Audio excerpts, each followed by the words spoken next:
let's get things rolling. It is now 7:32 p.m. Tonight is Wednesday, September 8th, 2021. This is the meeting of the Municipal Land Use Board of the Borough of River Edge.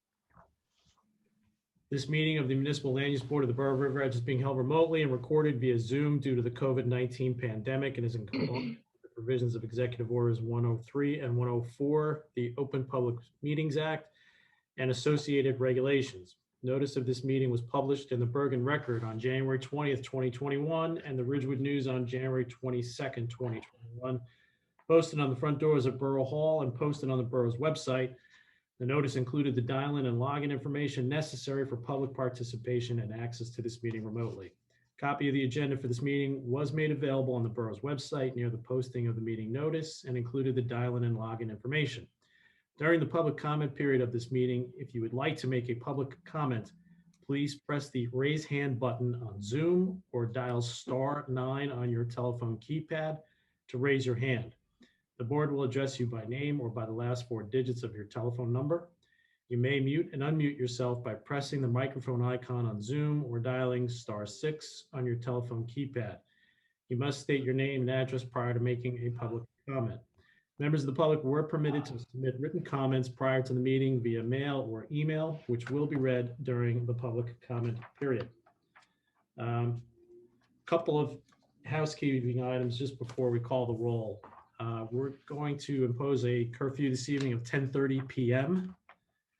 And just one item to note on the agenda, there's a slight error. This is in the old business section. The last sentence is error.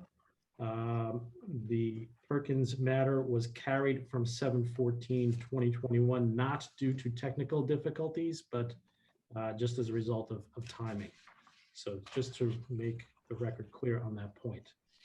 Having said that, I would ask Ms. Stinley to call the roll, please. All right. Mr. Mayor? Present. Mr. Caslin? Here. Ms. Boland? Here. Mr. Merman? Here. Mr. Grasso has been excused tonight. Yes, he is excused. Mr. Cray? Here. Mr. Arkelian? Here. Councilman Kinigo? Here. Mr. Gibbons? Here. Mr. Pfeffer? Here. Mr. Esposito? Here. All right, and also with us, we have our planner, Tom Behrens, tonight. Okay, thank you, Marina. The first item on the agenda is review and approval of the minutes from the board meeting of August 25, 2021. Any comments, questions from the board as to those minutes? Oh. Okay, silence being golden. I'll ask for a motion to approve. So moved. Gibbons? Thank you, Mr. Gibbons. May I have a second? Merman will second. Thank you, Mr. Merman. All in favor? Aye. Aye. Any opposed, any abstained? Abstain. Abstain. Okay, we have Ms. Boland and Mr. Gibbons. Yep, okay.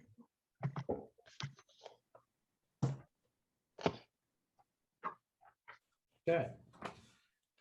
The next item on the agenda, the completeness review for this evening. The first application is Gloria Juliana, 3 June Court, Block 1004, Lot 22, regarding an existing fence in violation of sections of the Borough River Edge Code. I'm sorry. For Juliana, prior to the meeting, I reviewed the proofs submitted by the applicant and found them to be sufficient for the board to have jurisdiction tonight. Okay, thank you. Mr. Barrett. Good evening. I also reviewed the application materials and they appear to be sufficient to be deemed complete. Okay. Sir, any questions from the board at this time? Okay. May I ask for a motion to approve, please? Completeness of this application. I'll move, Mike Cray. Thank you, Mr. Cray. May I have a second? Second. Second. think Ms. Boland beat Mr. Gibbons to the punch.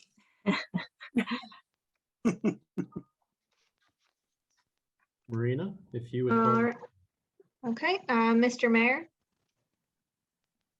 I'm sorry, say again. a vote for the completeness of Yes, the Juliana. Yes, Yep, sorry. that's right. Mr. Caslin, Yes. Ms. Boland, Yes. Mr. Merman, Yes. Mr. Cray, Yes. Mr. Kelly. You're on mute, Jim. You're muted, Jim. Sorry, yes. Councilman Kenigo, Yes. Mr. Gibbons, Yes. Mr. Pfeffer, Yes. Mr. Esposito. Yes.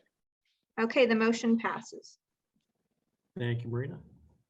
The next application up for completeness review this evening is, and I apologize if I mispronounce this name, Nagarajan Subramanian, 927 Magnolia Avenue, Block 102, Lot 4.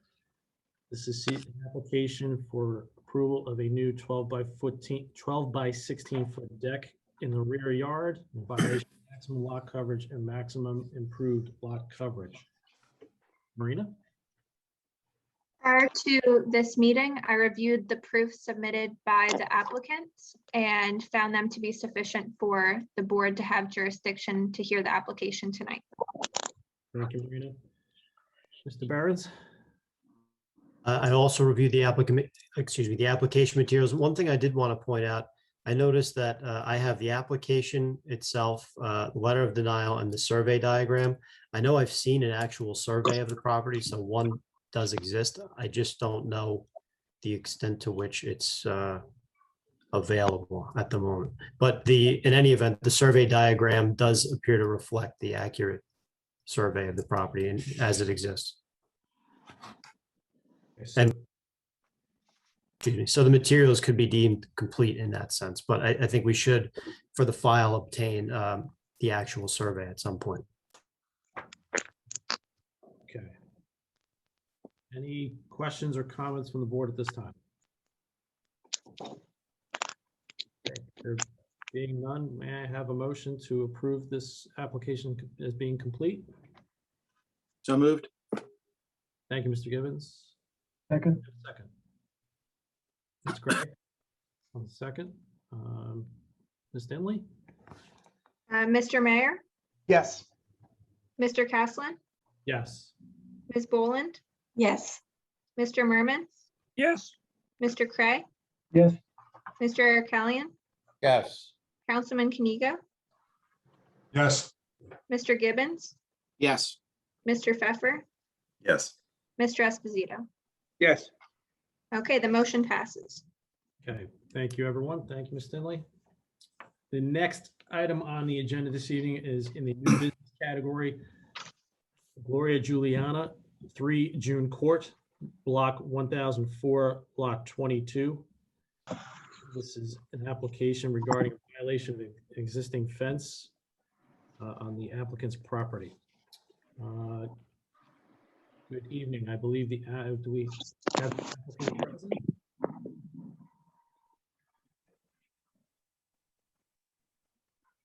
I think I see the applicant. You're muted, I think. Yes. Good evening. What? Good. Introduce yourself. Oh, hi, I'm Gloria Juliana. Okay. And do you have anyone with you this evening? I'm her son, David, and I think there's 3 or 4 panelists as well. Okay. Ms. Dinley? Okay, I will ask you, Ms. Juliana and Mr. Juliana, to please raise your right hands. Do you swear or affirm that the testimony that you're about to give will be the truth, the whole truth, and nothing but the truth? Yes. Yes, Okay, and could you please state your full name, spell your last name, and provide your address for the record, please? Gloria Juliana, Juliana, 3 June Court, River Ridge, New Jersey. Okay. And Mr. Juliana as well, if you're going to provide testimony, please.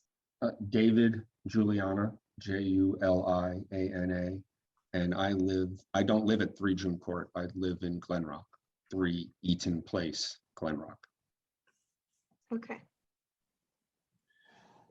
Okay, And you said that there are some other people on the call for you. Are they your experts or just fact witnesses? Neighbors, River Edge, excuse me, River Edge neighbors. One is my next door neighbor to the right, and one is Barbara lives in River Edge, and Vinny Taliaferri lives in River Edge, and they know me for many years.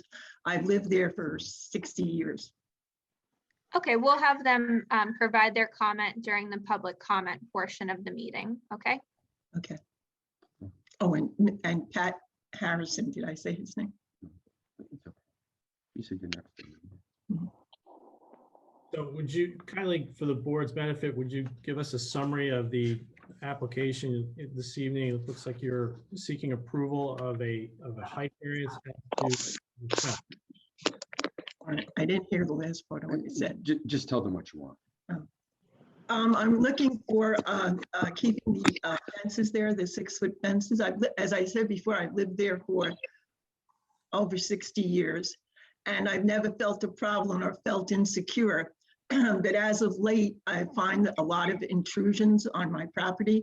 I live right near on Kindakamak Road, and I've always had lots of shrubs and trees and protection, but these trees have been removed, and people can come into my yard. My fences have been loosened up and taken apart, and I've even been abused physically and mentally, but I just feel I need more protection. I don't feel like I feel very insecure. So I thought with the fence and putting shrubbery around it, I would feel a little better from all the noise and the pollution and the vagrants or whatever, coming right off the street. Can you speak more to the height of your fence? I'm sorry, I Can you didn't speak get more it. to the height? You're looking to keep a 6-foot high fence, which is not in compliance with the code. Yeah, I didn't realize that. I thought that was my backyard and I was, fencing in the yard. Yeah, fence height is a problem. Oh, You for want a protection, yeah. It might help. This is Tom Barnes, the planner, if I chimed in and Lights from the just, rest. ran through the letter of violation, which brought the applicant here. And so what was brought to our attention was essentially Miss Juliana tried to replace or repair previously existing fence, but it was noted that a portion of the fence may not have been within the property line. After a survey was done, it was determined that yes, in fact, some of the fence was off of the property. And I believe the applicants agreed to relocate any portion of the fence that's off the property to within the property to comply with the borough code. So that one issue seems to be resolved. The second issue was that the fence, the finished side of the fence has to be facing outward. At one time, it was the opposite, where the finished side was facing inward. To a large degree, that's been corrected. We may still have to address the structural posts being covered also. I think that's something that could be rectified.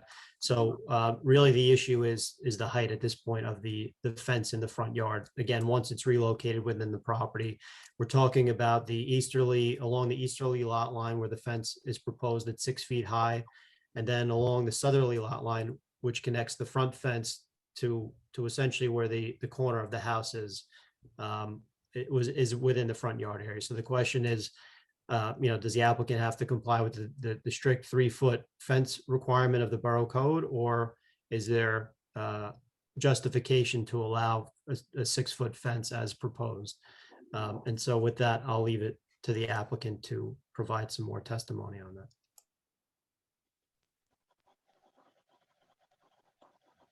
Mr. Juliana, do you have anything further in terms of, we'd spoken earlier about this, that there's certain statutory criteria that have to be addressed.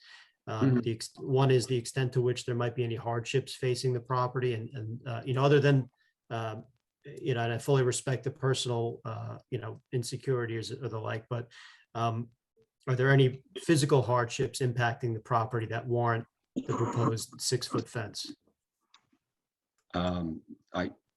I don't think so. Not that I know of. The main concern is security, especially in that southeast corner, with or actually it's the the south line, which Okay. is considered the front yard. We consider it our backyard. And, that fence, and there used to be a bunch of shrubbery there, and as you have observed, it has been removed. So that protection is kind of gone. So that's why that 6-foot fence is what really makes my mother feel a little bit more secure. But I don't think there's any physical reasons why on the property it has to be 6 feet. Right, but just to be clear, though, I don't think we've heard, and it's obvious on the survey, but you do have a corner lot, is that correct? Oh, yes, it's a corner lot. Frontage on June Court and Kinderkamak Road? Correct. And I believe it's considered the front yard also, right? They're going back from that southeast corner up, Right. because there's when you draw the line of the house backwards, I thought that was, to the back property line. I thought that was also considered front yardage as well. Right, and there is, I believe, an existing retaining wall along the Kinderkamak Road sidewalk or right of way, if you will, that sort of elevates your mother's property by some amount. Is that also accurate? Correct. Along the Kinderkamak side, which is the east side of the property, it varies, but it's roughly 4 to 6 feet above the sidewalk. Okay. And as you turn the corner, the same thing, although it slopes back. Okay, thank you. And finally, could you comment to the extent to which the proposed fence is consistent or similar with other similar situations on Kinderkamak Road? Or are there any other 6-foot fences along Kinderkamak Road in similar situations? Yes, I actually drove along Kinderkamak recently, and on the corner, just down the block, on the corner of Wayne and Kinderkamak, that property, that the fence on Kinderkamak is a 6-foot fence. There's a property on the corner of, doing this off the top, actually between Monroe and Clarendon Court. Almost every fence along Kinderkamak is 6 feet tall. And then on the corner of Jefferson and Kinderkamak, there is a corner lot with a 6-foot fence as well. Yeah, that's Monroe and Clarendon. Thank you. I don't have anything more. I'll leave it to the applicant if you have anything further, but really at this point, it's about a 6-foot fence, 6-foot high fence in the front yard. So, I don't know if you want to give a summation, Mr. Juliana, again, about what you're trying to do. I'm sorry, you got cut off a little bit, but I think you said a summation. So we are, for us, the concern is the 6-foot fence. That just makes my mother feel more secure. I would also note that along Kinderkamak, not the south part of the property, but the east part of the property, there's all sorts of shrubbery and trees. I do have some pictures, but you can barely even see the fence at all. In fact, most people don't even know that there's a fence there. But again, it's just, there's those 2 retaining walls, and we just think that 6 feet is like the last barrier for somebody getting onto the property.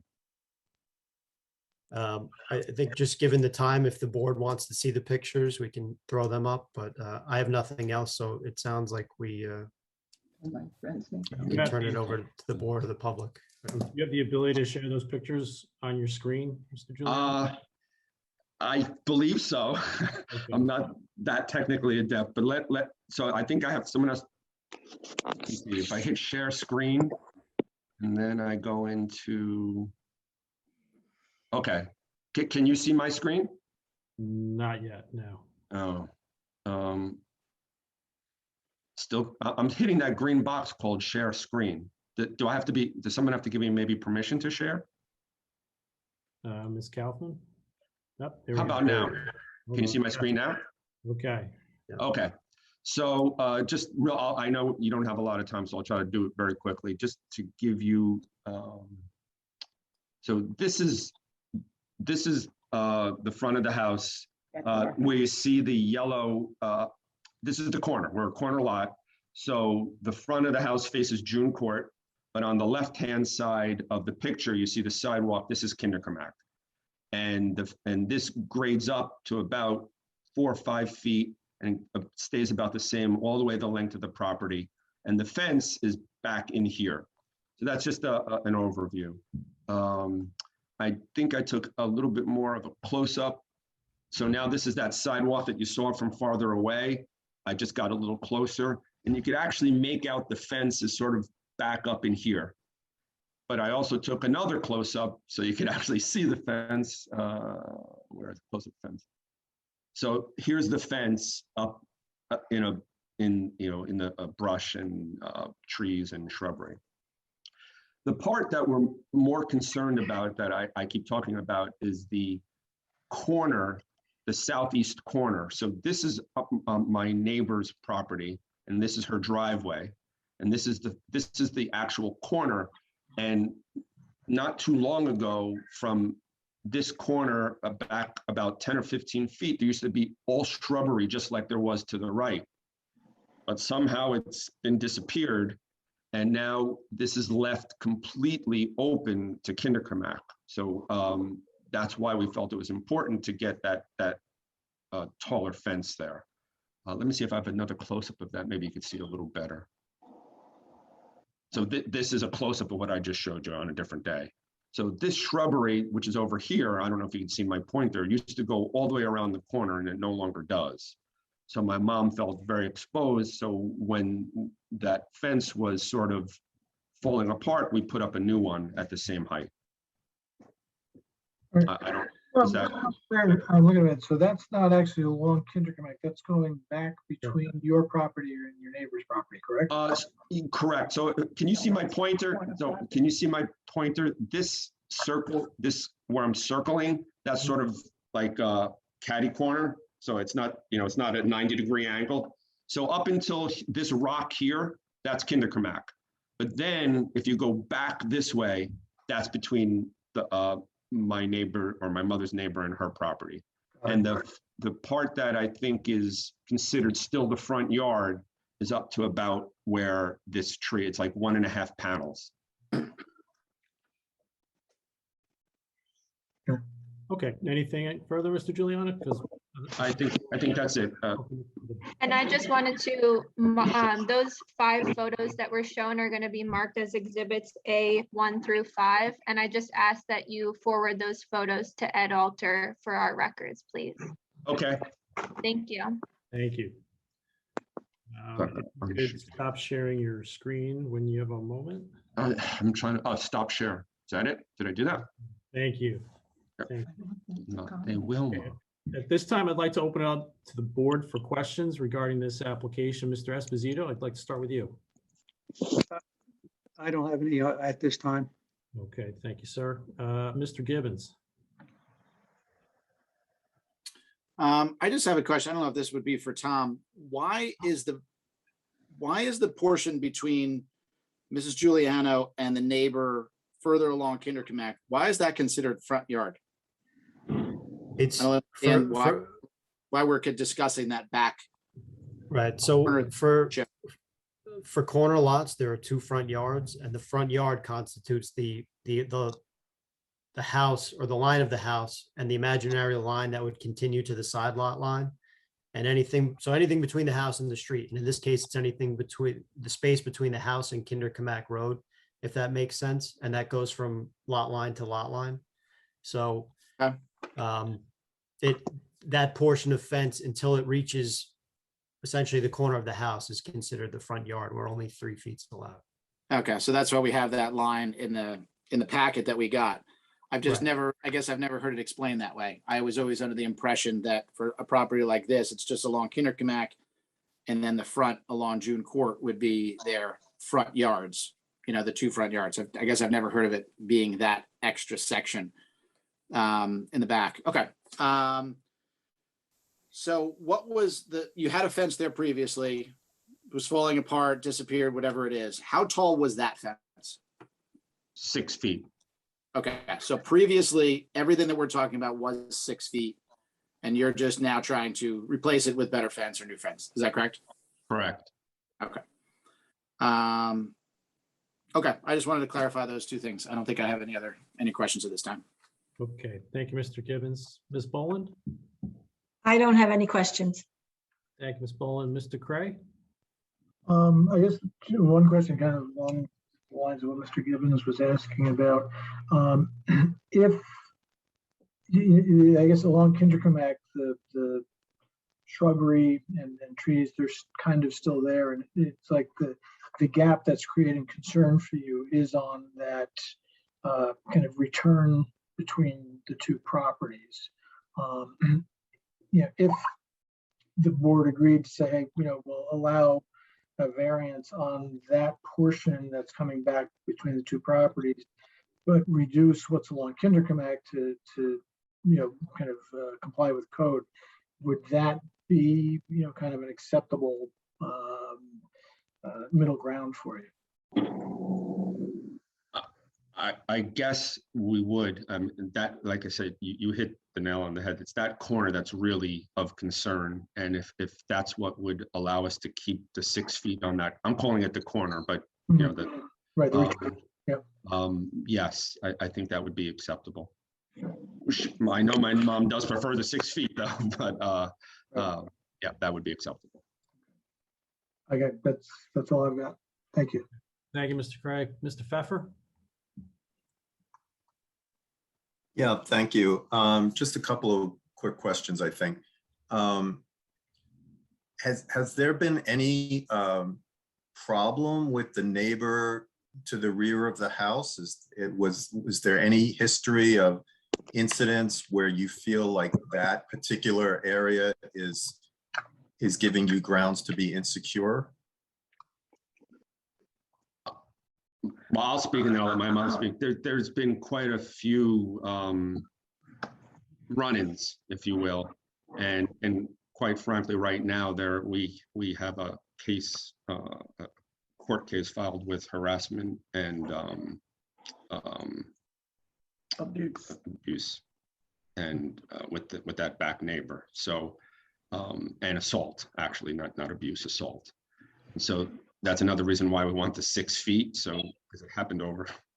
So there's been quite. I don't know if this is the forum for talking about this, but there's been quite. I don't need details. I don't need details. There's been quite a bit of back and forth. Keep it to just the height of the fence, if you would. Yeah. So and that answers that question. So just to clarify, and this is sort of part 2 of that question, would you say it's fair to say that it's more to do with that neighbor than intruders from the street or strangers coming onto the property? Would that be fair to say?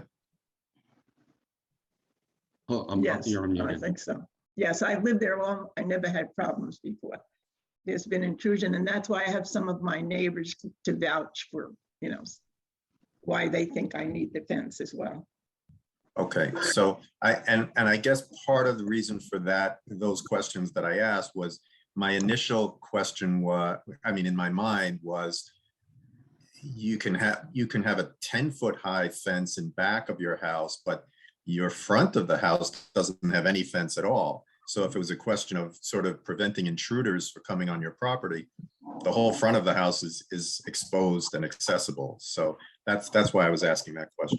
Okay, well, also the driveway is very close to my, I supposedly have a corner custodial property, but when the cars come up there, the lights go on, and sometimes they hit the fence and they hit that's how the wall was.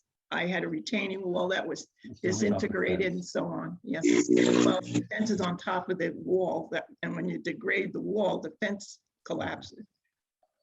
I think her concern is, as you see, there's all those bushes and shrubberies. We have had in the past other people come on the property, not just the neighbor, and they would come up through those bushes, whereas the front of the house, it's a little bit more difficult for somebody to sneak on the property. Right. It's more open. It's more. Okay, because my only concern would be a situation where, people start putting up giant fences all around their houses because they feel insecure, and I don't think we would want that. So that's why I'm asking those questions, but thank you for the information. Thank you, Mr. Pfeffer. Mr. Mayor? Yes, just for the record, a couple of questions. Your property, what you might consider the side of your house, which the borough technically it says a frontage, faces Kindercomack Road. And I'm asking just for the record, there is no resident home across from you. Is that correct? Correct. So if we were to grant an exception to grant a variance, it would not impact any resident because there is no resident across from that portion of your property, correct? Correct. And if I heard Mr. Craig correctly, you're willing to do a compromise where it'd be 6'4" portion and then back to 3'4" portion. Was that correct? Did I hear that correctly? Yes. That's it for me. I'm good. Thank you. Thank you, Mr. Mayor. Councilman? Yes, thank you. A few questions. First of all, actually a question for Tom Behrens. Tom, in River Edge generally, 6-foot fences are pretty common, right? Between neighbors, you see them pretty much all over. Certainly between neighbors, less so in the front yard area, but yeah, certainly between neighbors, yes. And this particular property is a little unusual in that it has 2 front yards. It's a corner lot on Kinderkamak Road, which may present certain hardships. I would put it that way. By ordinance, we say that it's a front yard, but if I'm walking past it, I'm not thinking that's a front yard, right? Functionally, and as certain board members have already expressed, it appears to function more as a side or rear yard. Okay, To your if we vote to allow this, will this impact the sight lines for drivers on June Court? I don't think it would. I'm not an engineer, but I think it's, if I look at the map, I don't know, 40 or 50 feet back from that corner. Okay, and by the same token, it doesn't seem that it would really impact Kinderkamak in any way, right? Not from a vehicular safety standpoint. Ms. Juliana, you're pretty close to Kinderkamak, right? Your house is pretty close to Kinderkamak? Yes, Okay, so I would imagine there's a lot of noise that is generated by the traffic on Kinderkamak, yes, that's another point, yes. especially at night, that could be Yes. problematic for you to be able to sleep and And such. light, yes, Okay. And also by the same token, at night, you're gonna have lights from the traffic, right? exactly, yes. All right, that light doesn't intrude right now because there's a fence, but if we're to drop the fence, then it might start intruding into your Yeah, my living space. bedroom, my bedroom is back there. All right. Well, there's an old saying about tall fences and good neighbors, so I'm done. Thanks. Thank you, Councilman. Mr. Arakelian? Just a couple of questions. I want to start out with Tom. Tom, I see this was part of an enforcement action. Was the enforcement action facilitated by the new fence installation or by a complaint from another citizen? But you don't have to name the citizen, obviously. Right. Well, it was brought to our attention, and frankly, it did involve this sort of neighbor dispute that's been ongoing, and we don't need to get into the details of that. But we went out and reviewed the situation. It turned out there were some issues with the fence, so we wrote the violation. It took us a bit of time to figure out where the actual property line was, so that was one of our challenges. And now that we have an updated survey, we were able to get the information we need to write a proper violation, and the applicant has been agreeable to, follow the procedures to make things right at this point. And my understanding is, looking over the complaint, that everything in it will be addressed with the exception of what they're looking for, which is the 6-foot fence to stay. Is that correct? That's my understanding. I would, Mr. Giuliani, you would agree to that stipulation that you'll comply, that the fences will be on the property, that it'll, have the finished side facing out, all the supports will be facing in, et cetera. Yes, when we move it back. And I think Councilman, last statement probably hits the nail on the head here, so I'm done. Thank you, Mr. Arakelian. Mr. Merman? I have one question for Mr. Giuliani. Currently, the front yard along Kinderkamak has a return at the June Court portion back to the house with a gate. Is that correct?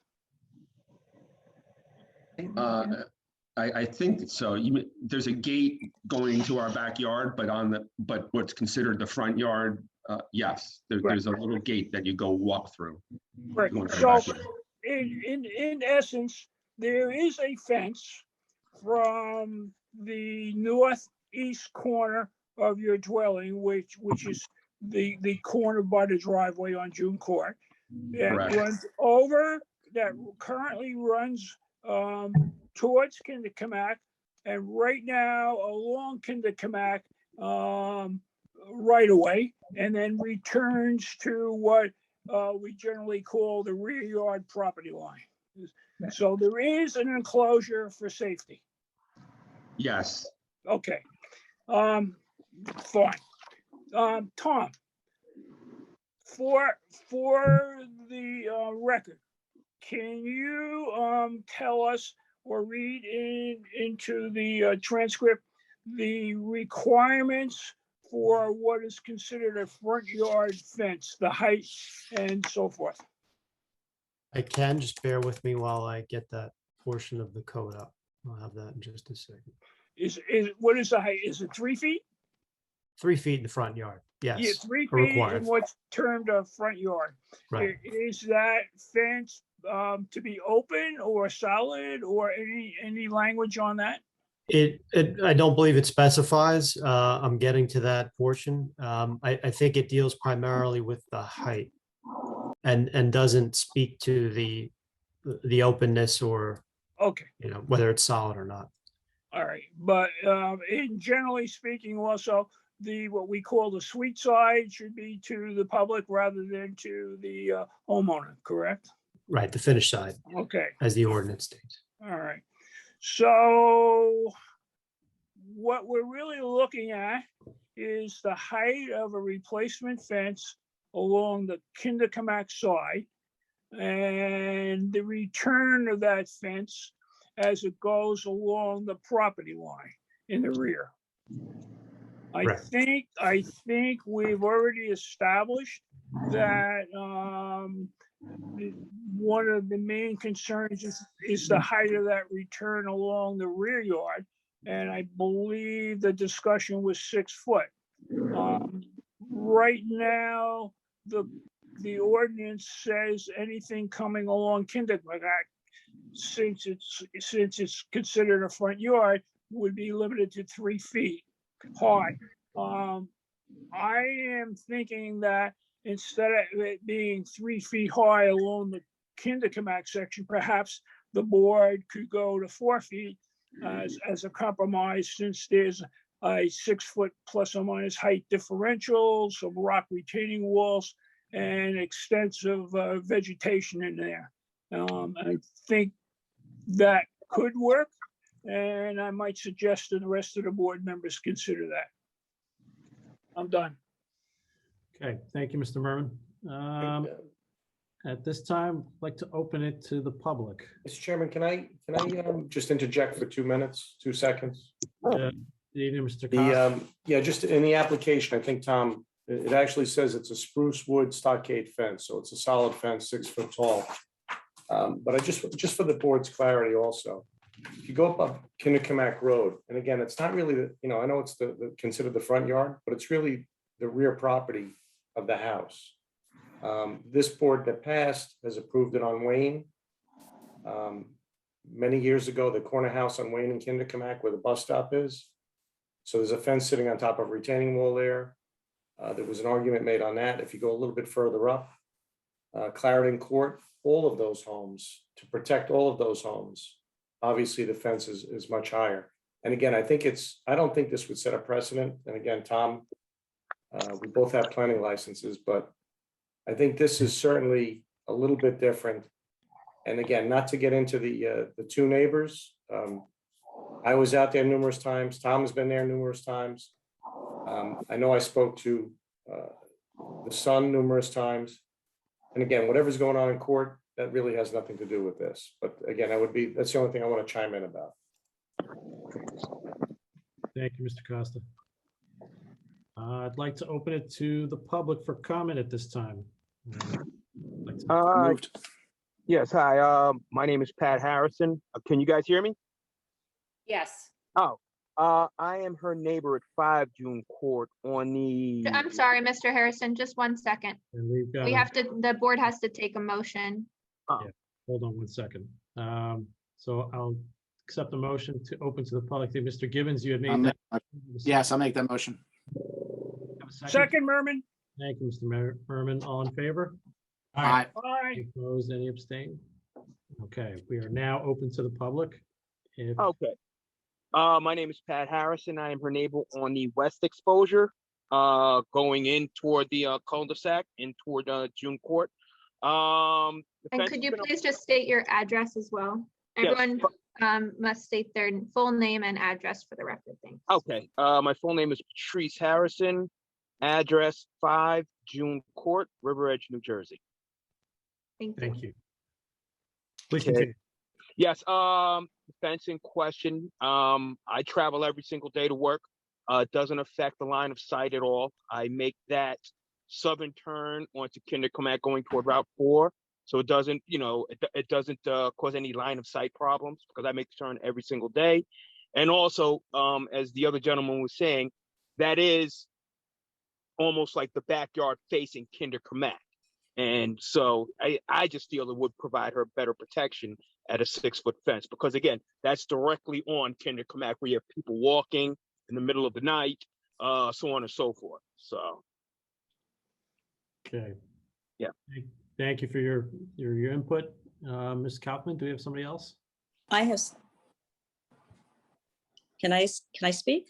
Yes, if you would, if you could give your full name and address. My name is Beverly Calum, and my address is 4 June Court. Okay, good evening. Good evening. Hi. Although not a direct neighbor, I am on June Court. I have lived in my residence for about 22 years.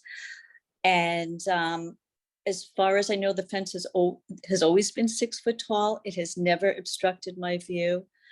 I think it's not like we're talking about a new fence or going higher. We're just talking about replacing what was already there.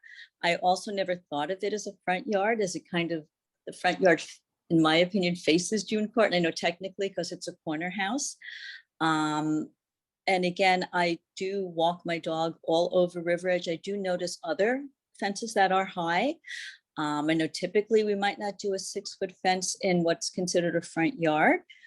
However, it is kind of a unique situation. It is the corner facing, it is facing, it's on Kindercomack. And I know she used to have much more privacy, certainly in the rear of the house with the fence, but I absolutely have no issue living here with continuing and letting her continue along with a replacement, not of a 6-foot fence.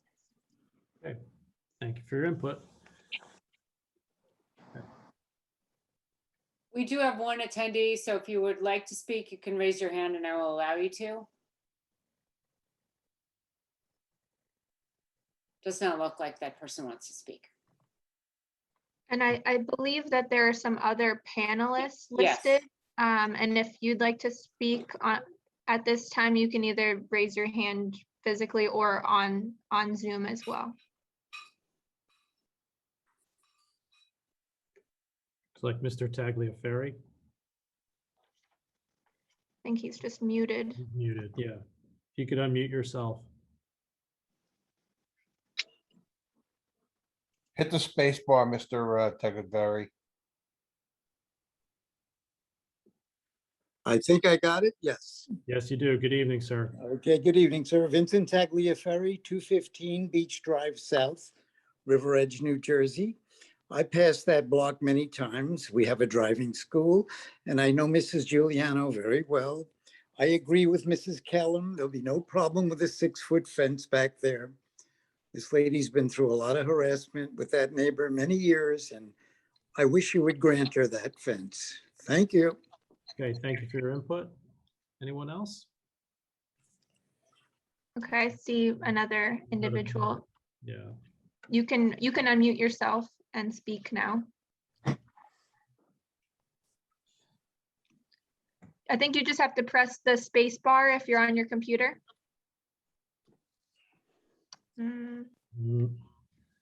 Or there should be a button at the left, bottom left of your screen that says mute, and you can click that and unmute. Or you can press and hold the space bar down.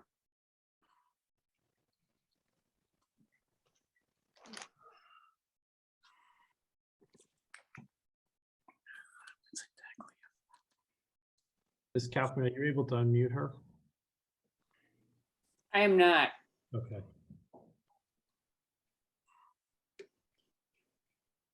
If you can't unmute yourself, you could type something in the chat box as an alternative. But you should be able to click on the bottom left corner of your screen. I think we lost her. I think we lost her. Okay. Okay.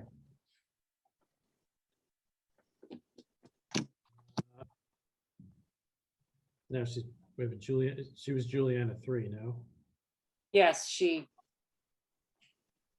stopped her video, so. All right, we'll give her a couple of seconds to return.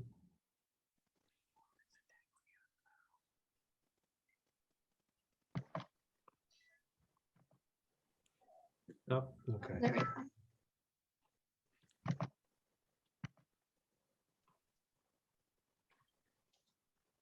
Okay. You still need to unmute. Sorry. I'm sorry.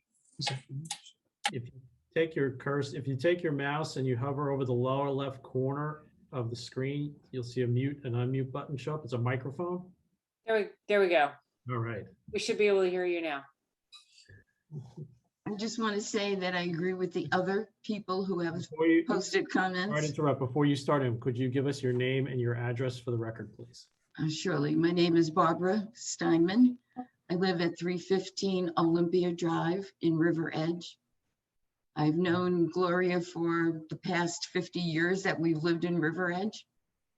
And the fence has always been there. And it certainly doesn't obstruct any views. And I think she should be entitled to it. Okay. Great. Thank you for your statement this evening. Anybody else? Ms. Kaufman, I think, is that? I think that's it. Okay. May I have a motion to close to the public? So made, Merman. Thank you, Mr. Merman. May I have a second? Second, Gibbons. Thank you, Mr. Gibbons. All in favor? Aye. Aye. Any opposed? Any abstained? Okay. We are now closed to the public. At this time, I'd like to entertain motions on this application.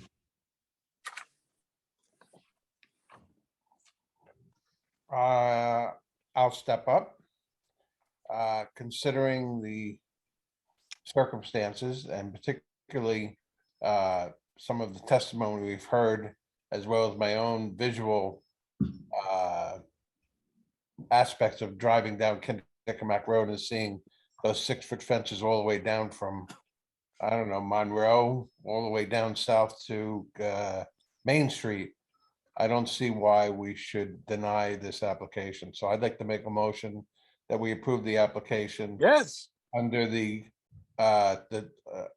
conditions that everything will be fixed, except for the 6-foot fence will be approved by the board. And I would make that in the motion. Okay, thank you, Mr. Arkelian. I'll second that. Thank you, Mr. Gibbons. Ms. Dinley, would you kindly call the roll? Okay. Or is there anybody, well, before you do that, is there anyone else with a different motion? And can I just make a statement? I'm going to support the motion, but can I make I have a question, procedural question, I guess. Okay. Does the board think that it would be appropriate to just state for the record or put in the minutes that by supporting the application, we are not taking any position regarding the dispute between the neighbors? I would hate to see us being brought into a proceeding that does not involve us and that we don't know all the facts, but used as sort of evidence that there was a necessity for an increased fence. And I'll say that, but also add that I don't know either of the parties to this. I don't know the neighbor on the other side of the fence. I don't know Miss Juliana. I have no stake in it, but I don't think that, I think it would be appropriate for us to just state clearly that we're not taking sides in the dispute between the neighbors, and we're not forming any opinion about the merits of that case.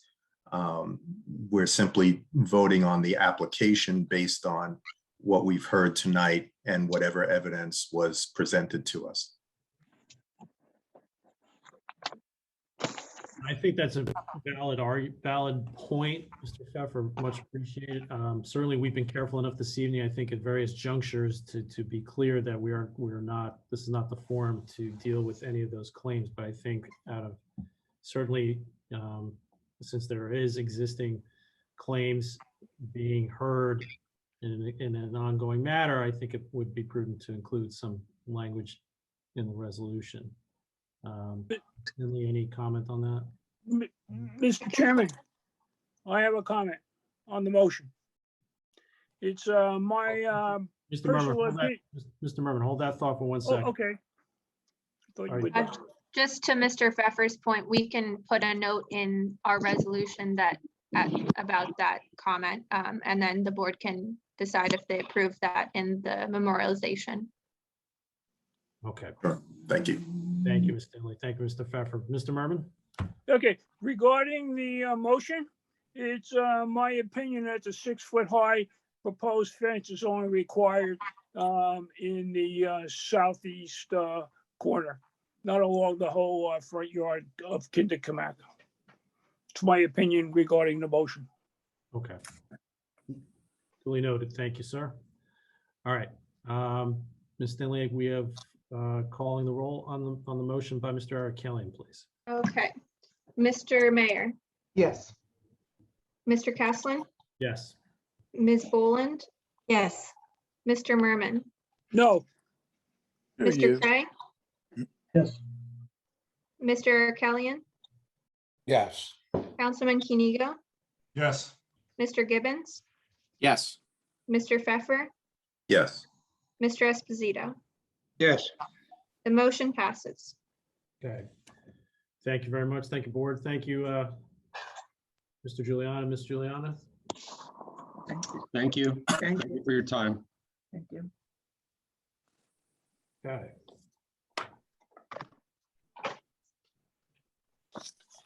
Our next item under new business this evening is, again, I apologize for pronounce this name, Nagarajan Romanian, 927 Magnolia Avenue, block 102, lot 4.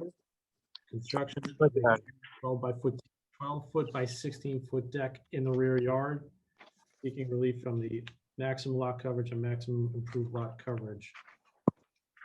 And I just wanted to say anyone with the Juliana application is free to leave unless you'd like to stay and watch. Okay. Do we have the applicant? Can I speak now? Oh, okay, you are here. Okay. Yeah. Is it just you this evening, sir? Do you have any- Yeah, it is just me this evening. Yeah. Okay. Ms. Finley, would you? Okay, hello, sir. Could you please raise your right hand? Do you swear or affirm that the testimony that you're about to provide will be the truth, the whole truth, and nothing but the truth? Yes. Okay, could you please state your full name, spell your last name, and provide your address for the record, please? Sure. My full name is Nagarajan Subramanian. Last name is spelled as S-U-B-R-A-M-A-N-I-A-N. Subramanian. My address is 927 Magnolia Avenue in River Edge. Thank you. Thank you, sir. Good evening. Good evening to everyone. Would you kindly summarize for the board your Sure. application and what you're seeking to do with your project? Sure. I hope everyone has the survey diagram, which I kind of photocopied and gave to Ed. Everybody has that. I also saw that for the previous application, you guys had a visual. So if I can if you guys allow me to share my screen, I do have a small diagram of the same survey diagram in my screen. I can probably share it and explain to you if you guys give me the permission to do that. Can I share my screen? Sure, you can go ahead and share your screen. Okay, thank you. I know this is not a full picture, but I thought like at least it just will drive the point. Can you guys see my screen? Yes. Yes. Okay, so so this is a very small version of the survey diagram which you guys have in hand, right? So as you could see here, So just before you start, so this is a reduced version of the survey you submitted from. That's correct. Kestner? That's correct. Okay. Yes, and you guys should have a much better picture in your hand. I'm sorry, since I have to take a bit smaller version, like now you're not seeing things clearly, but you guys should be able to understand what I'm trying to say. What I'm putting an orange dot here is an existing paver or a patio today in the property. And I'm going to put this here. And this patio is 12 by 16. And there is a stair which goes out exactly from my back door into the backyard. And then we go down here. So this area has been damaged a lot in the last winter storm. So we kind of wanted to repair this to begin with. And then we also have a 5-year-old in our house, right? So he loves the backyard. He runs out of the back to the back every time. And we thought a deck here might be a much better, safer alternative for him. So we kind of explored putting a deck here. And that's when we applied to the department. And then Tom said even though there is an existing patio here of the same size, it still is not under the guidelines. If I need to put a deck here, it is considered to be a new deck. So it will defeat the the existing guidelines. That's what I was told. So I wanted to present the case to you guys. So the reason why I'm asking for a deck here is one, for a better safety for my kid, and then definitely make sure we have a better backyard experience as well. Those are the top 2 reasons. And we are not planning to extend this deck in any shape or form. We want to exactly cover the existing patio, which is already approved on record in the survey. So that's what we are trying to do. Okay. Marina, do we need to mark this as an exhibit? Since this is it's just the same thing as the survey diagram that was provided in the application. I don't think that's necessary unless you'd like to. It's fine. No, fine with me. I'm Mr. Unless the applicant wants to submit it. Mr. Subramanian, are you going to submit this photo with your markup with the little dots? No, I think you have a much better picture in hand in the printout. It's much more bigger, much more clearer. So I think that drives the point well there, what I showed. I just wanted to provide an easier way for visualization for it. That's all it does. Fair enough. Thank you. Mr. Behrens, may I turn the floor over to you?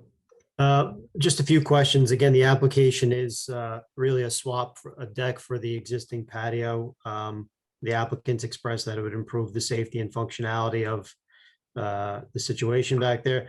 Mr. Subramanian, is the existing shed going to remain on the property? Yes. Okay, so that'll remain. Is the property or the rear yard, is it sloped or is it flat in the back? That would warrant a deck, a better situation. No, it's not a slope. It's kind of flat. But the steps, the stairs which goes right now to the backyard is pretty damaged and steep, and that's where he had a couple of fallings. So we just thought a deck might be a much better solution for him. Okay. Is it your or could you testify to the extent to which that your neighbors or neighboring properties have similar type rear amenities in like decks or patios, rear living spaces? Not the side neighbors, because I think they don't have any kids at this point in time. So, but I have definitely seen properties around River Edge, but I can't provide an exhibit right now. I don't have it handy with me. Okay. Is it your opinion that improving the patio with a deck would have any impacts on the neighbors? Absolutely not, because if you could see both on the south side and also the north side, on the other side, all 3 sides are fenced up to 6 feet right now.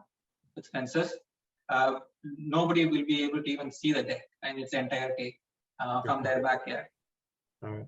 And the proposed diagram shows a 12 by 16 deck, but does not include the stairs. Will there be a stairwell associated with the deck? Yes, because we definitely need a stair to get out. We are planning to put the stairs to the north side or even to the east side, but depending upon the board's approval, we can even amend that. That is not a non-negotiable thing, right? We can amend it to the board's approval. So we are flexible on that. So the one issue is that in my letter of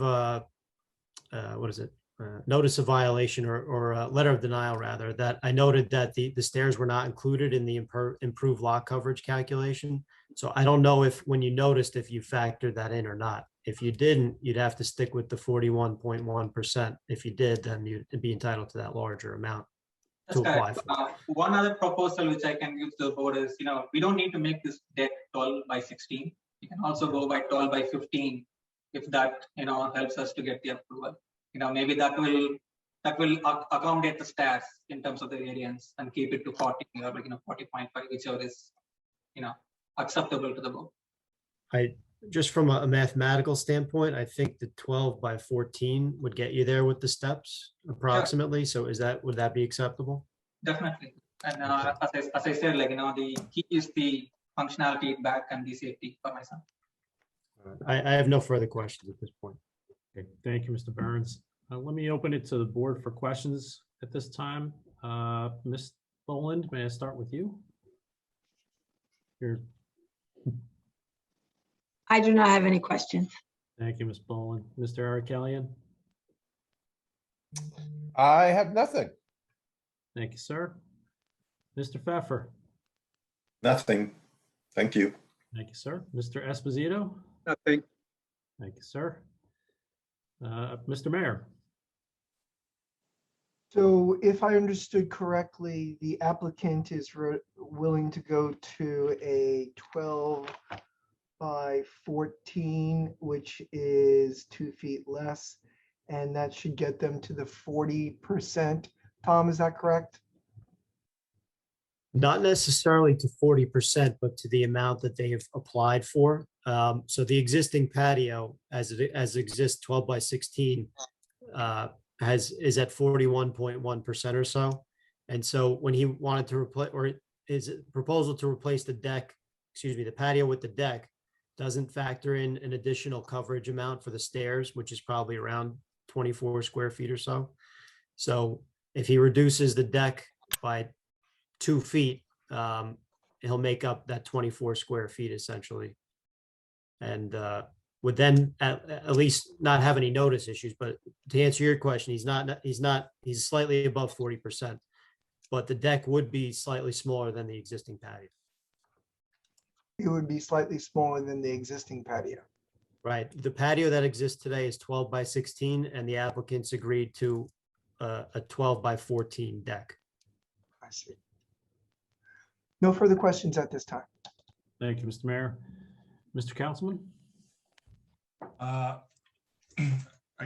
guess my question for Tom is, so we've kind of been sticking to this 40% number when applicants have come before us.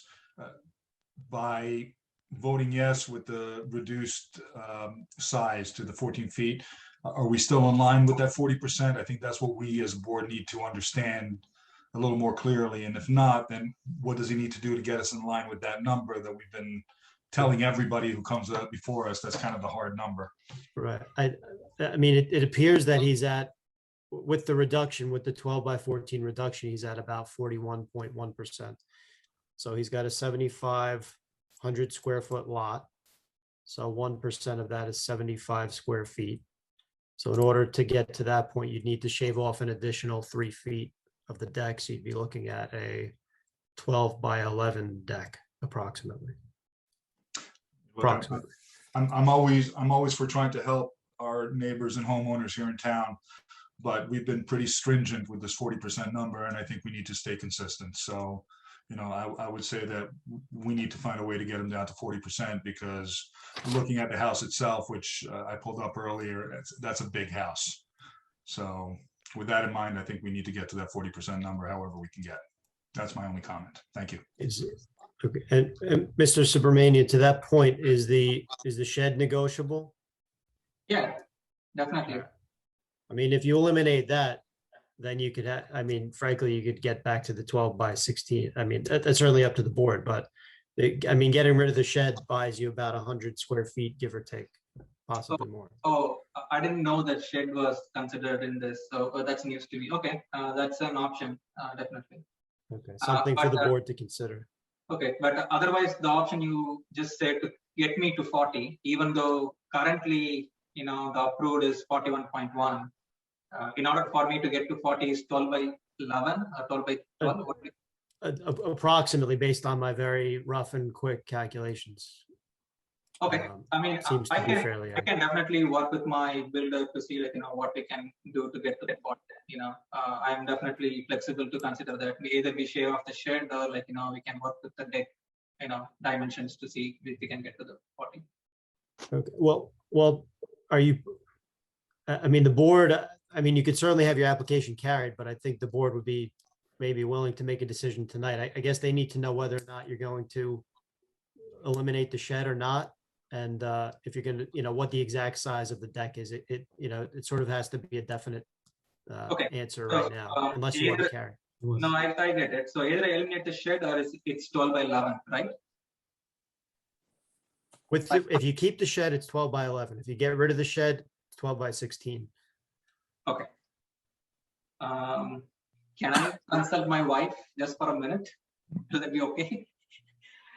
Sure. Will that be okay, guys? Okay, just give me a minute. I'll be back. I don't want to hold you guys. Just give me 1 minute. Okay.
Anyways, sorry about that, but I believe you guys know the drill, right? I need to get the permission from the Home Ministry. So we will go with 12 by 11 with no shed. Sorry, not removing the shed. Shed will stay 12 by 11. Shed staying 12 by 11. Okay, that's what you're willing to do. Okay. We've got a couple of members left to be heard from. Mr. Gibbons. Just one question on the application. I don't know if this was just written in here wrong, but it says the present layout is 35% and the proposed layout is 41%. I assume that's incorrect, that the current situation is 41 because we have the papers there. Is that accurate? No, Based on my estimation, that's correct. yeah, the So it was language, just written in here wrong. I'm not. yeah, Ryan, the language in the letter says that the existing and proposed improved lot coverage is approximately 41.1. Okay, I'm just looking at this, the handwritten here, so it was written in here. Okay, I'm just looking at this saying there's something wrong here. Yeah, I mean, if that's, you know, if you're good with, you know, reducing that size and getting it down to 40%, you know, and keeping your shed, that looks good to me. So no other questions. Thank you, Mr. Gibbons. Mr. Cray? Yeah, it's one question on the letter of non-compliance. It says that let me back up one.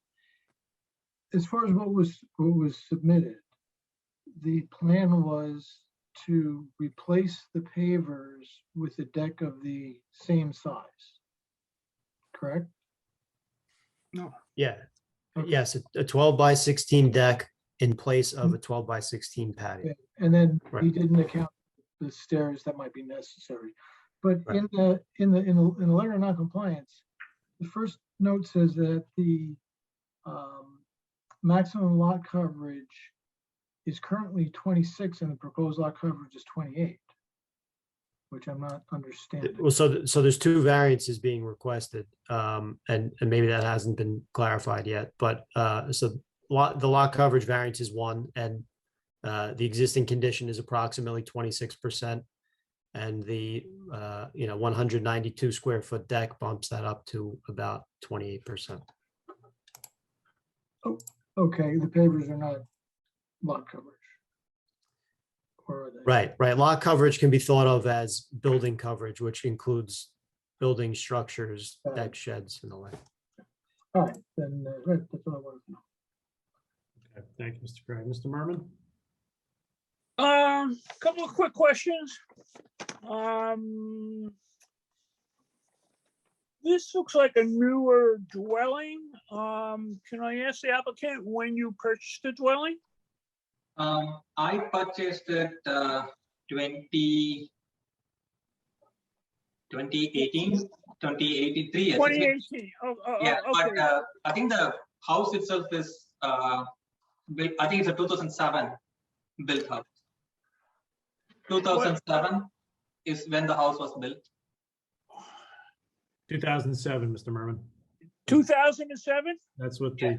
The house. So you purchased it in 2018, and the house was built in 2007. Is that what I understand? That's correct. I'm the third owner. Yeah. Okay. The patio that you want to replace, that was there when you purchased the house, correct? That's correct. That's correct. Okay.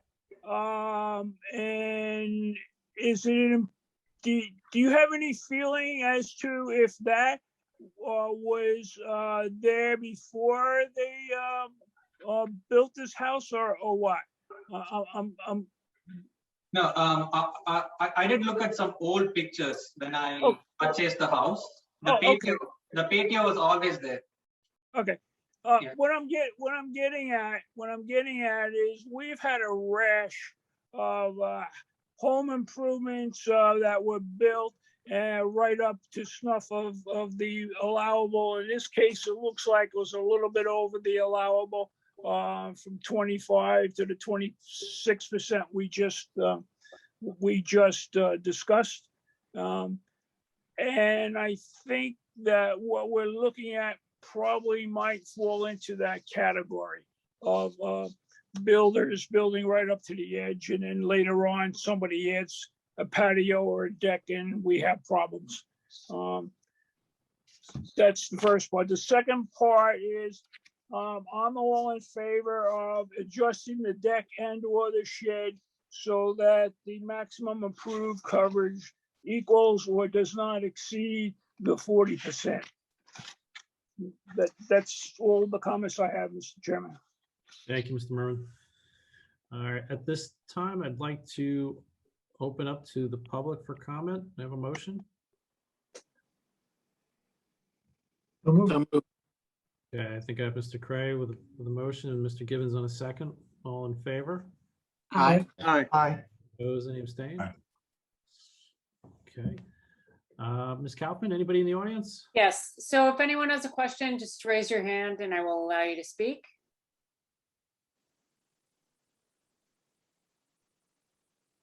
Does not look like there are any questions.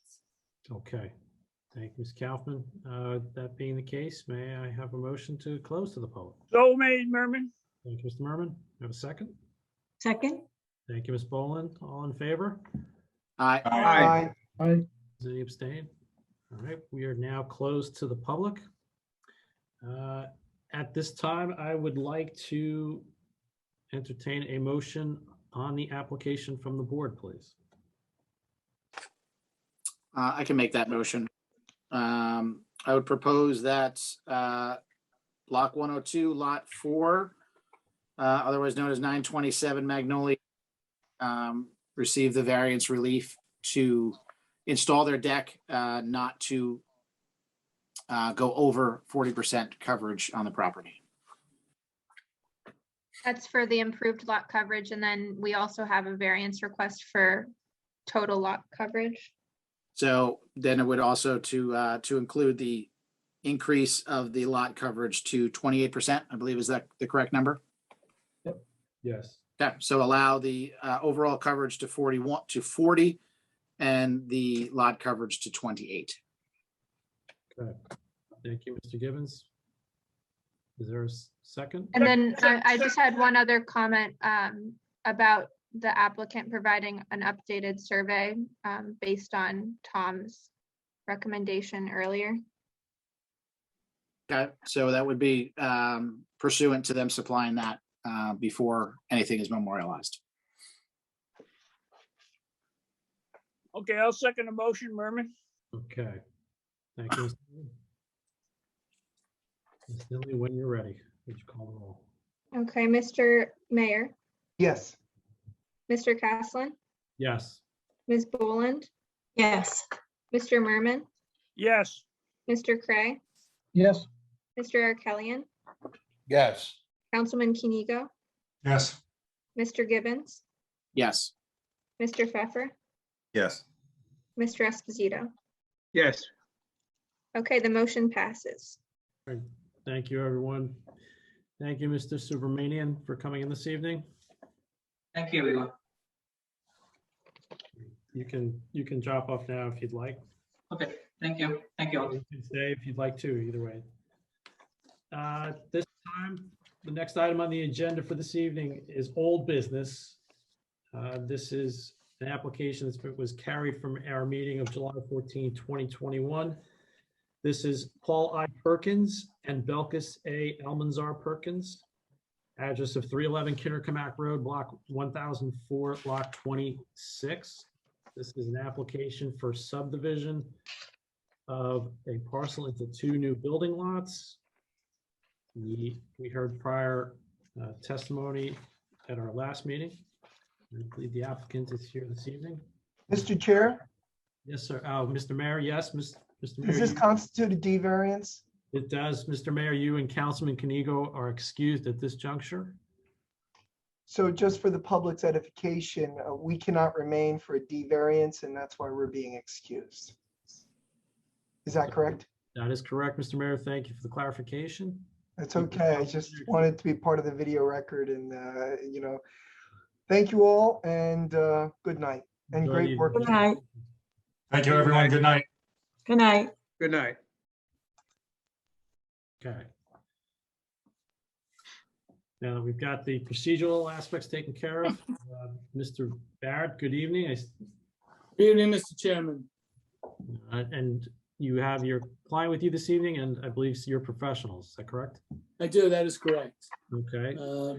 Miss- And, I know it's been some time.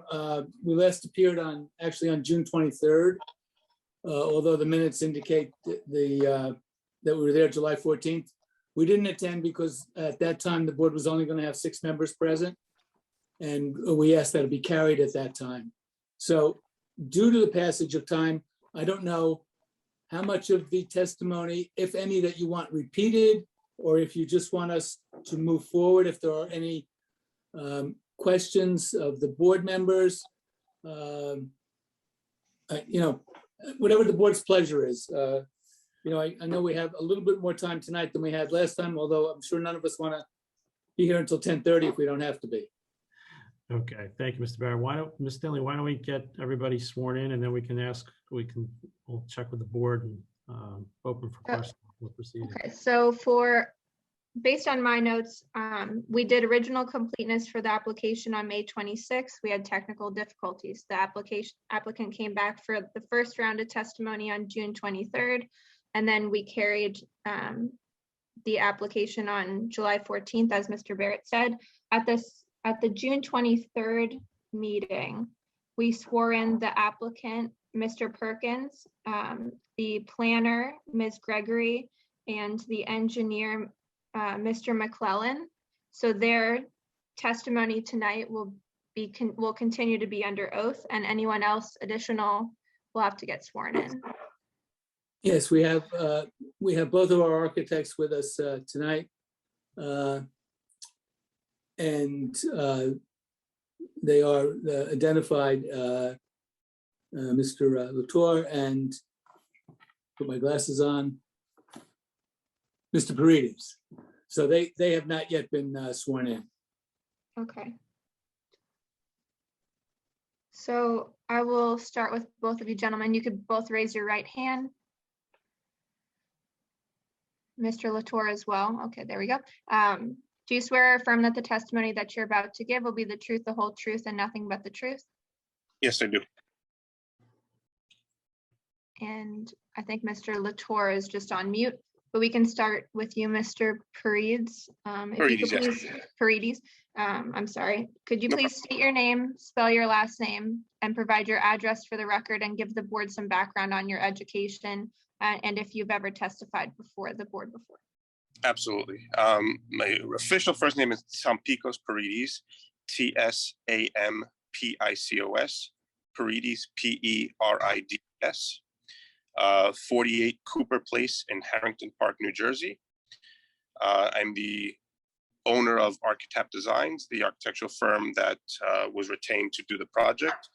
Mr. Dhruva Latour is my associate at my firm with me. We work together. My educational background, I have a undergrad and master's degree in architecture from the University of Pennsylvania, graduating in 2003. Worked for S&S Architects and Engineers in Montvale, and then opened up my firm Architect Designs in 2008. I do mostly residential and small commercial buildings, specializing in new construction. I have appeared in front of, usually every other month I'm in front of a board. I believe this is the first time in front of your board. Okay, and are you a licensed architect in New Jersey? Yes, New Jersey and Pennsylvania, yes. Okay, thank you. And then Mr. Latour, could you also state your full name, spell your last name, provide your address, and give some background to the board about your experience? Yes, hi, my name is Dhruva Latour. That's D-H-R-U-V-A-L-A-T-O-R-R-E. My residence is at 287 Municipal Avenue in Jersey City, New Jersey. I have a bachelor's of architecture from New Jersey Institute of Technology. I graduated in 2006, and I've been working with Mr. Paredes since I graduated, as well as other architectural firms in the area. I have also I also have had my own construction company and have done some construction work as well. Okay, great, thank you. Any questions from the board on the architect's backgrounds? Merman speaking, are you also an engineer? I am not, no, sir. No, Mr. Latour. No, I'm not. You're not. Mr. Merman, Mr. Barrett, you have an engineer? Yeah, Mr. McClellan is our Okay. engineer. He I just wanted testified to in make June. sure that this Mr. Latour was not that person. Okay, No. good. Okay, thank you, gentlemen. Mr. Barrett, maybe the thing to do is just go through a quick summary of what a recap of what's been presented thus far, and we can offer questions to the board at that point. Certainly, Mr. Chairman. This is an application for the property located on the northwest corner of Howland and Kinderkamak. It's an oversized lot. It's approximately 17,000 square feet. The proposal, and this is the testimony that was given at the board's meeting on June 23rd. It's to divide the property into two lots, 10,000 plus square feet and 7,098 square feet. So the second lot, the smaller lot, would require a variance, and 7,500 square feet is required. The smaller size is dictated by the location of the current dwelling. Some of you may remember it as the River Edge Animal Hospital many years ago. That existing house is 33.5 8.9 feet. The ordinance now permits a height of only 30 feet. So therefore, we would need a variance, I believe it's a D6. Ms. Gregory can correct me if I'm wrong. Use D variance to permit the height to remain. There's no increase in height. It's just the existing home. Because this is a corner lot and the house is located in the front of that lot, there are two front yards, one on Kinderkamak and one on Howland. And then that dictates, the ordinance dictates then that the yard opposite the yard used for the address, and this is a Kinderkamak Road address, so that the westerly portion of the proposed new lot would be the rear yard, and that requires a variance because that will only be 5.4 feet, again, based on the location of the current home. There is a proposed addition to the southerly side of the home, and that would be a 9-foot increase over what exists, and it's going to be used as a bedroom for the parent of Mrs. Alcazar, her mother. It was currently used as an office, but it's going to be converted into a bedroom and a bathroom for her. The garage that's currently on the property, on the westerly portion, northwesterly portion of the property, is going to be removed, as is most of the asphalt leading to that garage. Also, even though the plan submitted showed the removal of all of the pavers and all of the concrete in the rear of the northerly portion of the property behind the existing home, the applicant did state at the last meeting that they would like to retain some of the pavers and some of the concrete that is there, but that would have led to an application for lot coverage of 42.7%. So as you'll hear when Mr. McClellan testifies, we have been doing some work on this in order to bring it down to 40% coverage on the lot which contains the existing home. We were told, or testimony was given by Mr. McClellan, that lot coverage is currently 48.5%. And the driveway as a percentage of the lot is 23%, and that makes up half of the impervious coverage. There will be a reduction, even if the board were to grant the subdivision, of approximately 1,600 square feet of impervious area will be eliminated. The total impervious on both lots will be approximately 7,074 square feet, whereas currently there's 8,654 square feet. The plan shows the installation of 3 1,000-gallon seepage pits on the site where none exist today, so that the overall drainage condition will be greatly improved. Mr. McClellan will also show the board a drawing showing the location of the proposed home if the subdivision is granted for lot 26.02. That was one of the other comments that were made during that meeting. The board would be interested in seeing where the home would be located. And then we had testimony from Ms. Gregory, our planner. I don't think that would take that long, Mr. Chairman, if at the conclusion of the other witnesses, Ms. Gregory just summarizes everything again as to the basis for the C or bulk variances that we require, as well as for the D variance for the increase over the allowable height to accommodate the existing home. And that was basically our testimony at that time. Okay, thank you, Mr. Barrett. Any preliminary questions from the board this time before we move forward? Okay. Silence being golden. Mr. Barrett, I will. Mr. McClellan, if you could tell the board and maybe share your screen and show the sketch. And I apologize to the board that we were unable to timely submit this sketch, but between vacation schedules and everything else that's been going on, we simply have not had the opportunity to do so. And obviously, if the board sees fit to grant the application, we will submit whatever plans are required to conform to the testimony.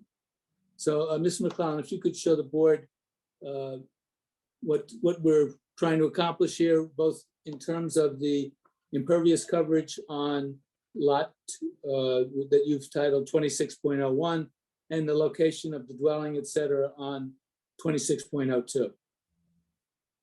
And I just want to clarify, could we mark this exhibit as B1?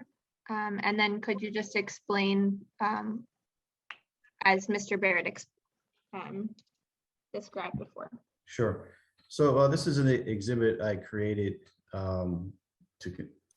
based on some of the board's concerns at the last meeting. Zoom in here. Our previous plan showed us taking out all the pavers that I showed to be taken out, and also taking the pavers extending down to approximately this line here. And also we were removing the entire concrete patio that was right here. So I came up with a sketch because it was brought up in one of the professionals' letters, I believe, the planners, that we were removing the majority of the patio and that there wouldn't be any place, any type of seating area outside the house. So we came up with this exhibit, this hatched area now, if we were to remove this portion here and keep the portion of pavers here and the concrete patio here, that would bring us to an impervious coverage of 40%. Additionally, one of the things that came up was that people overbuild, and by the time the house is built, there's not enough room for patio. So we put the footprint of our modular house that we plan on building here, and the footprint of the dwelling and the covered porch is just 1,414 square feet, which is 19.9%, where 25% is allowed. And with your typical driveway, a small walk, air conditioning pads, that would bring the coverage up to 29.7%, leaving us 5.3% or slightly over 300 square feet available to have a patio. So we wouldn't be, we wouldn't be building this to the max and then, coming back and saying we don't have room for a patio or anything like that. Just a couple things I testified last time, just to reiterate, is this existing garage here is going to be removed. It eliminates 3 nonconformities: distance to the side yard, distance to the rear yard, and size of the garage. To the side yard, we're 2.2, where 4 is required.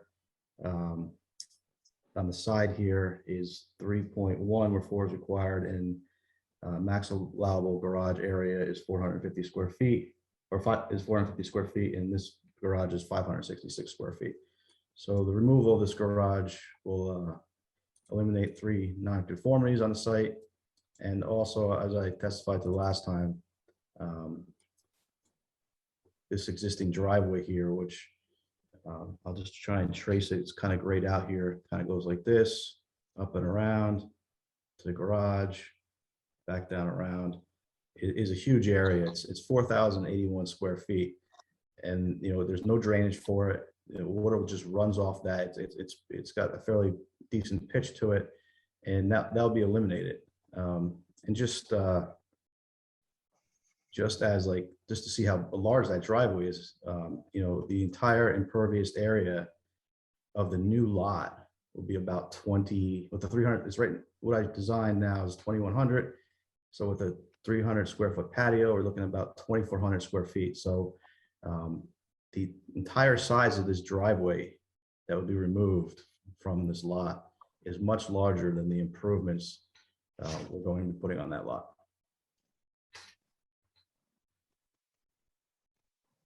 And I think that sums up the, just a quick summary of last time and, the two changes, well, the one change we're looking to eliminate less patio and go for that impervious coverage variance of 40% where 35 is allowed.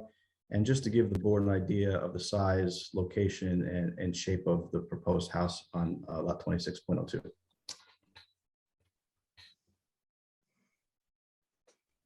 Thank you, Mr. McClellan. If I have nothing further for you, the board may have some questions. Mr. Barrett, why don't we continue and we'll come back with the board questions if you want. Certainly. So we have with us the architects who worked on the project. Perhaps Mr. Latour can simply go through quickly the changes that are being made or proposed to the existing dwelling that are shown on the plan here.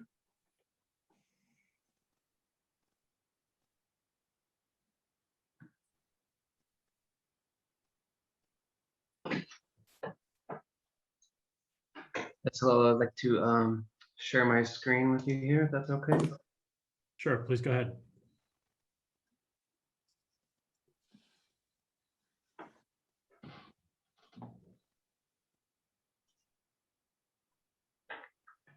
Everybody see that?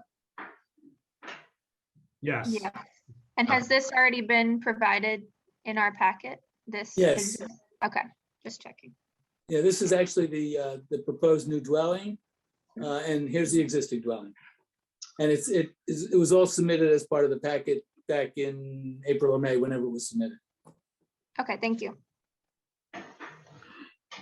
As Mr. Barrett just mentioned, this is a picture of the existing dwelling, which faces Kinderkamak Road and is a corner lot, as you know, located on the corner of Howland and Kinderkamak. And I'm sure as all of you know, this is a very prominent corner as you enter into River Edge. This is, a very prominent and distinct house and corner lot. So part of the design, we really wanted to enhance that as a grand feature, a grand presence rather, along Kinderkamak, and show a nice grand entrance to the home, because it currently it's very hard to tell where the actual front of the house is located and where the front door is. So with the new design, we've incorporated a nice grand entrance with a covered porch that leads up to the front of the house, as you can see in this rendering here. And with the new addition that is proposed on the southern part of the home here, we have tried to incorporate some of the existing design elements and shapes and roof lines of the house to make it seem like everything is very cohesive and flows together as one overall design.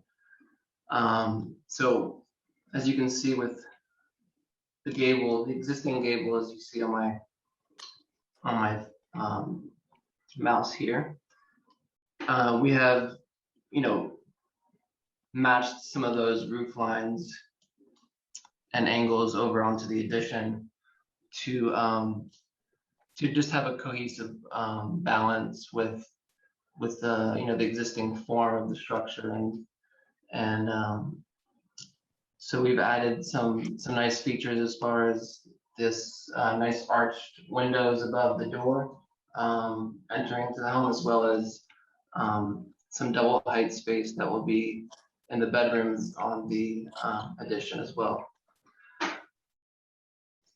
And just one quick note here about the street presence and having that grand entrance as you approach, as you go along Howland Avenue here and you're entering into Paramus, you see a lot of these similar style homes, and I feel that this is sort of a gateway that leads into that neighborhood, and it could be a great presence for River Edge as far as their preserving the historical home and the features that we've incorporated. And I'll just go through some of the interior layouts here. This is the first floor here, and we are supposed to have an open floor plan and eliminate this addition that was recently built, poorly constructed, and it doesn't serve Mr. Perkins' purpose as far as the layout and that he wishes. So we've eliminated that, and as well as any other interior framing. We are proposing a new stairwell just to replace the existing, just to open up the space and allow air circulation, natural venting and cooling through the stairwell. As far as the second floor, we have changed the layout quite a bit. So we're removing the non-load bearing walls of the second floor, and we are making an opening in the floor to allow a second a grand entrance when you first walk in. So you have the double height when you first walk into the home, and that's also the case for the new layout of the upstairs, as you see here. Excuse me 1 second. This is actually the first floor, but so the second floor new layout, we have also some double height spaces for the new addition into the master bedroom and the spare bedroom as well. And just to go quickly show you this layout, generally we just have a nice master bath with a master closet, walk-in closet. We've made a nice open space in the hallway to make it feel nice and open with the double height space leading to the downstairs. And just to go back here to the first floor, we have a garage in the south corner here, and a new kitchen in this area here next to the stairwell. This will be the extra bedroom that was mentioned previously. And for the basement, we are proposing to add a bathroom as well as an additional bedroom in the basement where there will be adequate light and air with the windows that are currently there. And that would also conform to any egress requirements as far as the window opening. And this is just a front elevation view. And this shows the new addition as well as the dormer that was added to allow the roof lines to flow together. As you can see, they're all on the same angle, and they and everything blends in rather well.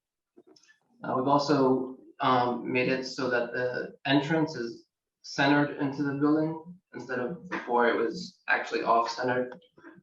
And this just makes things more attractive as far as proportions and things of that nature. And this is the rear elevation. I'm also showing another curved window where the master bedroom will be located.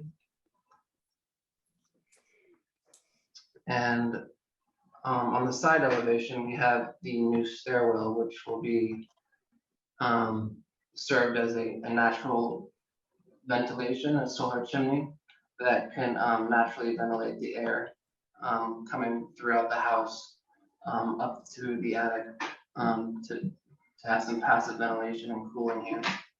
We've also added these nice large windows along the side there as you go up the stairs, which will give a nice feature to the home as far as letting in natural light to all the levels of the house and giving a nice modern feel, at the same time preserving a lot of the historical elements throughout the rest of the house. Yeah, that's about it. Any questions? Thank you, Mr. Latour. Mr. Chairman, would you like to defer any questions with Mr. Latour as well?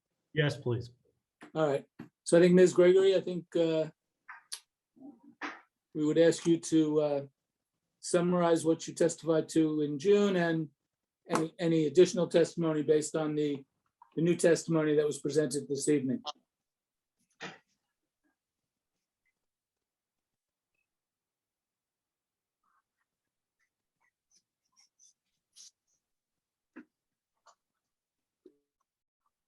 Mr. Latour, perhaps you could stop sharing your screen now. Thank you. Ms. Gregory, I think you're on mute. I apologize. Sorry about that. Okay. Well, yes, I testified several months ago at a previous hearing regarding this application. First and foremost, I testified to a D6 variance, which is a height variance. 30 feet is permitted and 33.9 is proposed, but as you may recall, that is actually an existing condition, and that is for the existing home. So we're not exacerbating any existing condition regarding the height of the proposed structure because it's an existing building. The proposed structure will meet all the height requirements for the zone if this board does grant the subdivision. We did need several C variances. The first of which would be for the minimum lot area.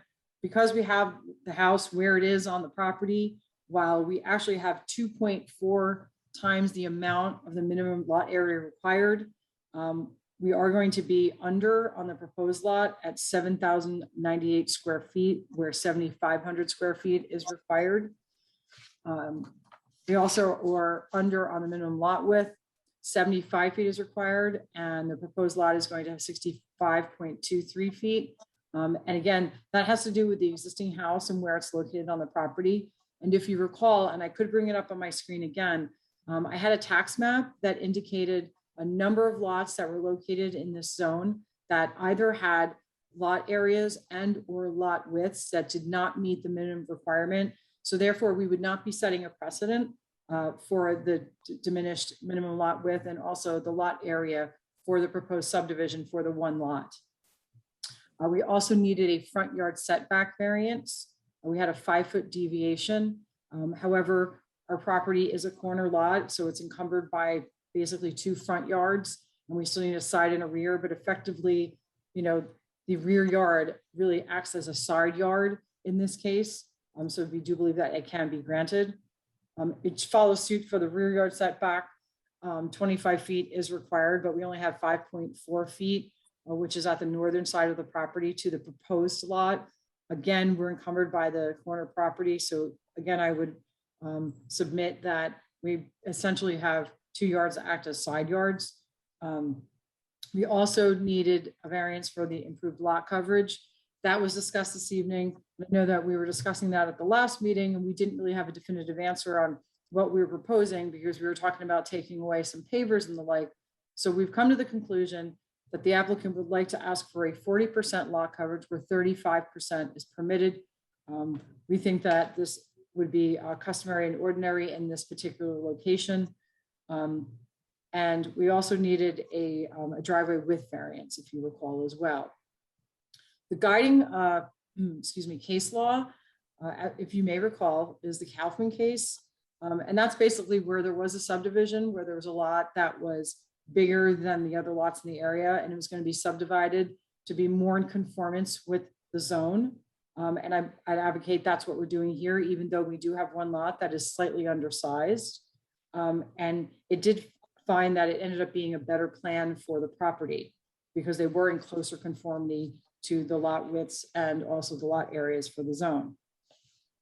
I still think we meet the positive criteria. I think we promote the public health, safety, morals, and general welfare, which is purpose A. We've talked about that as well tonight, that we're adding seepage pits to the property. We're eliminating a very large driveway, which is reducing water flow. We're eliminating that non-conforming structure in the back, that the garage structure that was discussed by our engineers earlier tonight, excuse me. And I also believe that we promote purposes C, F, and M. C is to provide adequate light, air, and open space. I still think we're doing that with the variances that we're proposing. F is talking about appropriate population densities. And the reason I say that is, again, we're subdividing the lot into 2 lots where one is slightly larger and one is slightly smaller, but it's still, the combined lots together are still 2.4 the times of the minimum lot area for the zone. So we're not really impacting the appropriate density for the neighborhood.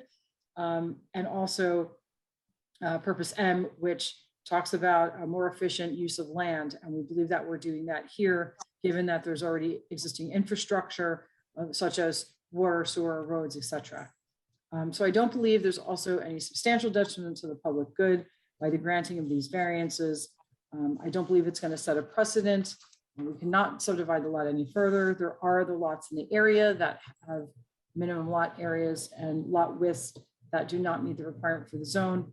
And also we advocate that, if you recall my testimony as well, that we can fit a house on the proposed lot that will be in conformance with other house sizes in the area.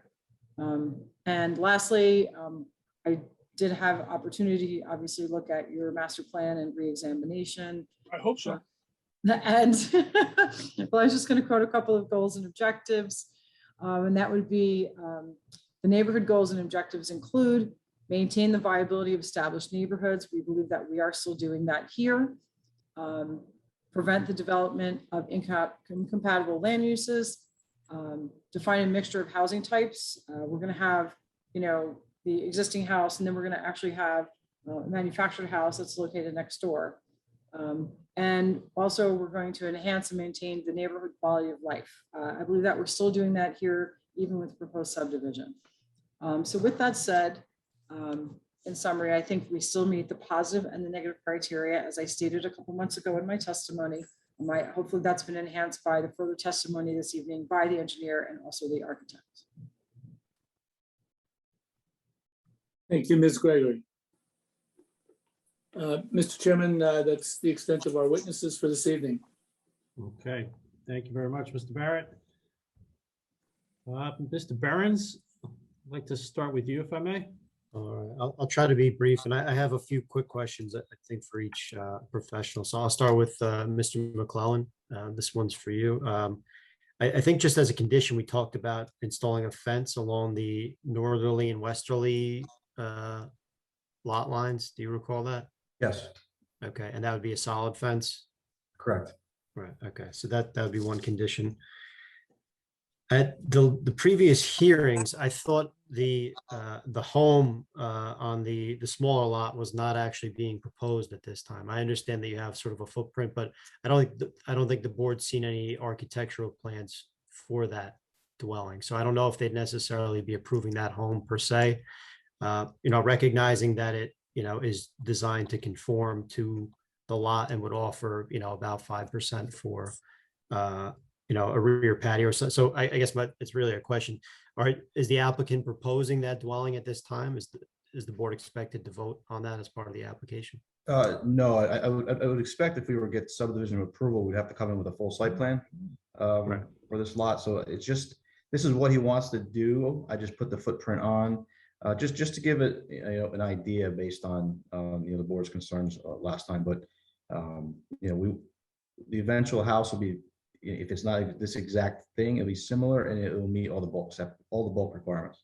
Right. So to be clear, it's more conceptual at this point. Correct. All right. This is more subjective. The borough doesn't regulate home design, but I would say the garage forward design of the proposed house on that lot, I would say is somewhat uncharacteristic of River Edge, and maybe the applicant would want to consider something a little more in keeping with that. But again, that's not part of this application. I think that's the only question I had for you. I did have a question or two for Mr. Latour. And bear with me while I look at my notes. So it was mentioned that the existing height of the dwelling is triggering the variance. Is the addition also part of that factor, or is the roof line of the addition actually lower than the height of the existing house? The roof line of the addition is actually lower than the existing house. We're Okay, not requesting any additional height for the addition. Right, so the addition conforms with respect to the height. Okay.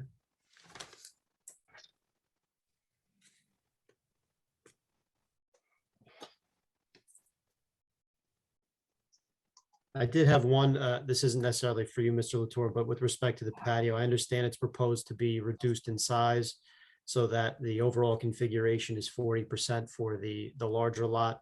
I would also maybe recommend that the patio have a minimum 5-foot setback from the lot line, which would bring it into greater conformity, something to consider.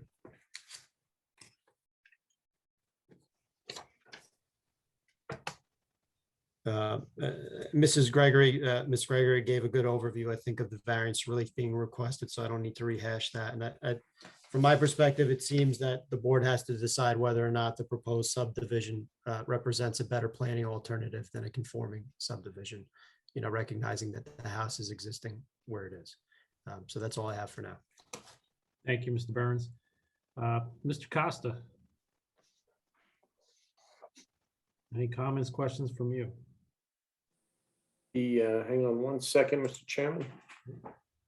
I'm back. I was here the whole time. I figured I was giving the entire audience a break because I have a face for radio. And the only thing I would say is if it's a concept, great. Drainage, the good news is it doesn't even rain in River Edge. It doesn't rain here. Tonight, I think we're going to get a little more rain. So drainage is important. It's on a county road. You're going to have to get county approval, obviously. The only other thing I was thinking about, and again, Tom touched on it with the garage up front, moving it before the house, probably want to push that back. And you probably want to do some sort of a turnaround just because Howland at that point is pretty busy right there, even though there is a light on the corner.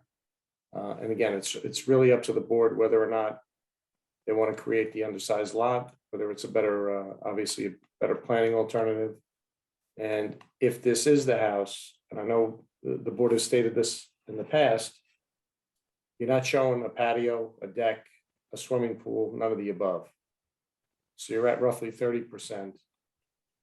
What can you put in there and still get any amenity that somebody might come back in and request? So you just might want to think about that. But that would be it. Okay, thank you, Mr. Costa. Let's take questions from the board at this time. We start with Mr. Esposito. Nothing at this time. Okay. Ms. Boland? I don't necessarily have any question, just comment. With the new lot, I understand some variances would be required because of the existing home, but I don't see why we would entertain a coverage variance when you're starting from scratch at this point. So we try to work with residents and allow the 40%. That's not the new maximum coverage at this point. So I don't see why we would start at that for this application. Mr. Chairman, may I just respond? Please. Ms. Boland, the coverage is for the lot on which the home sits. The new lot would only have coverage of less than 30%. Right, I know, I understand, but you're also adding things to the existing home. You're maxing it out at 25%. So you're taking advantage of the maximum building coverage. I don't think that we need to grant a variance for improved lot coverage because you've maxed out the building. I understand, I'm sorry. Okay. Okay, thank you, Ms. Boland. Mr. Pfeffer. No questions. Okay, thank you, sir. Mr. Gibbons? Really a question, just a concern. My biggest concern is the backyard setback, with this house being so close, to that backyard and, proposing, so we're having this house end, I believe it's 5 feet from the backyard.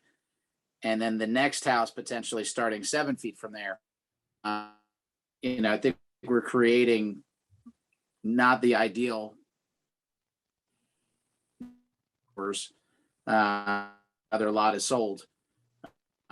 That's my main concern, that we have such a small space going from that backyard to the side yard of your neighbor.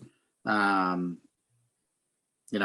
my main concern with it, that we're going to have a problem there. It's just, Mr. Barrett, may I respond briefly, because is that all right, sir? Sure. Thank you, sir. The reason that the house is shown where it is I was trying to accommodate my kind neighbor to the west. When I took the plans to him to show everything, he said his only request was that we push the house over as far as we could. Obviously, we'll put the house wherever the board would like it. When we did that, we were trying to accommodate the only request that my kind neighbor to the west made. That was it, sir. Thank you. I'm so sorry to interject. no, that's fine.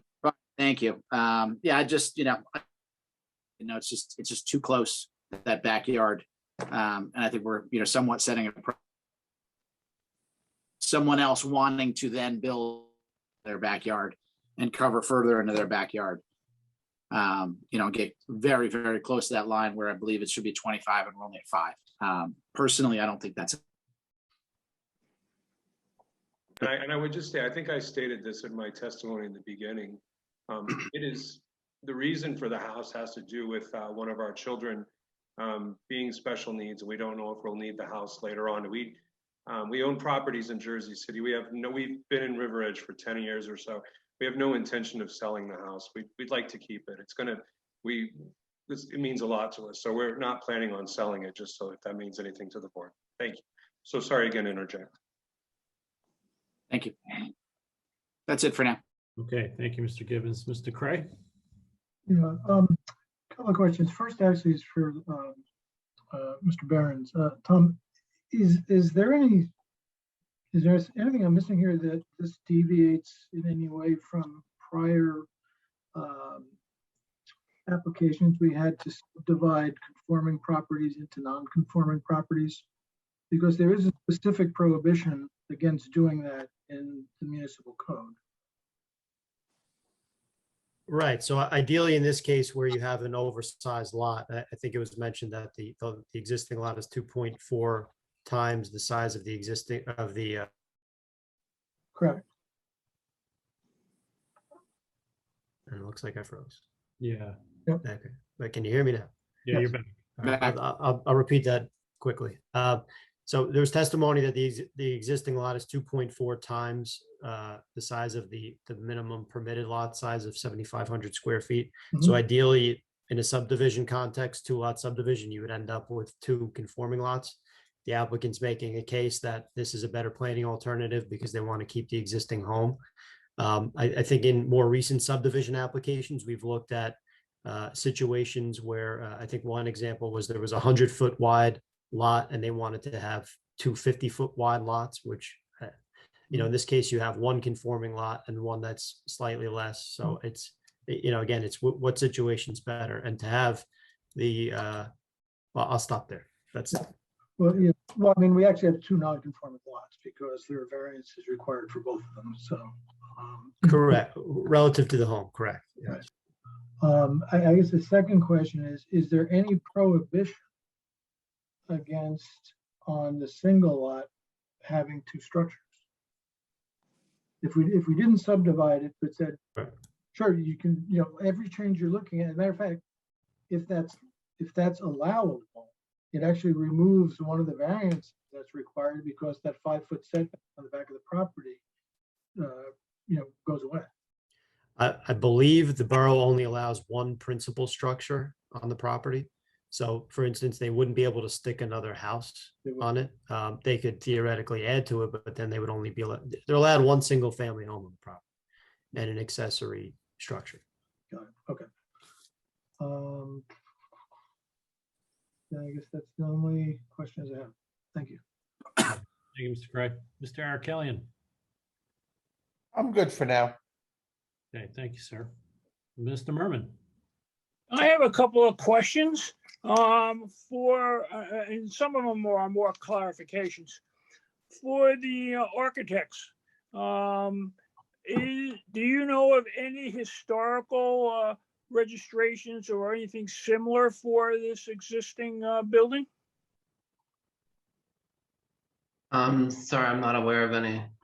Okay, so there's no historic reason to retain the existing structure. Well, it was one of, it was built in 1900. It was one of the, obviously, one of the original single family residences in River Edge. And we had one down the street on Kinderkamak that was very similar and was replaced with a multi-residence facility. Just for clarification purposes, I believe it was termed prefabricated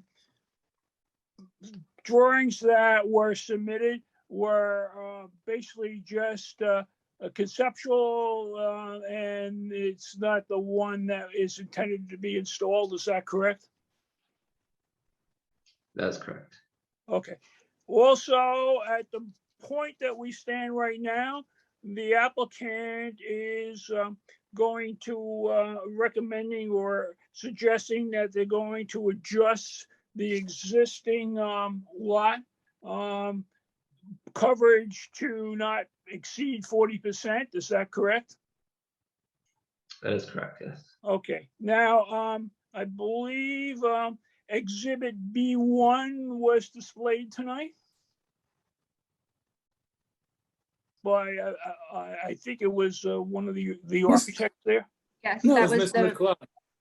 Excuse me? Mr. McClellan, I Okay. believe it was B1. Okay, I really would like to see a full-size copy of that in hand. And I would ask you, Mr. Barrett, to please distribute that before we take, as far as I'm concerned, before we take any action on this application. Because there was information that was very pertinent and it was very hard to see on the screen. Okay. Okay. That is my comments for the architects. Anything for the, I have none for the planner. not for the planner, okay. I just have a couple of questions, just to go back to access for a moment.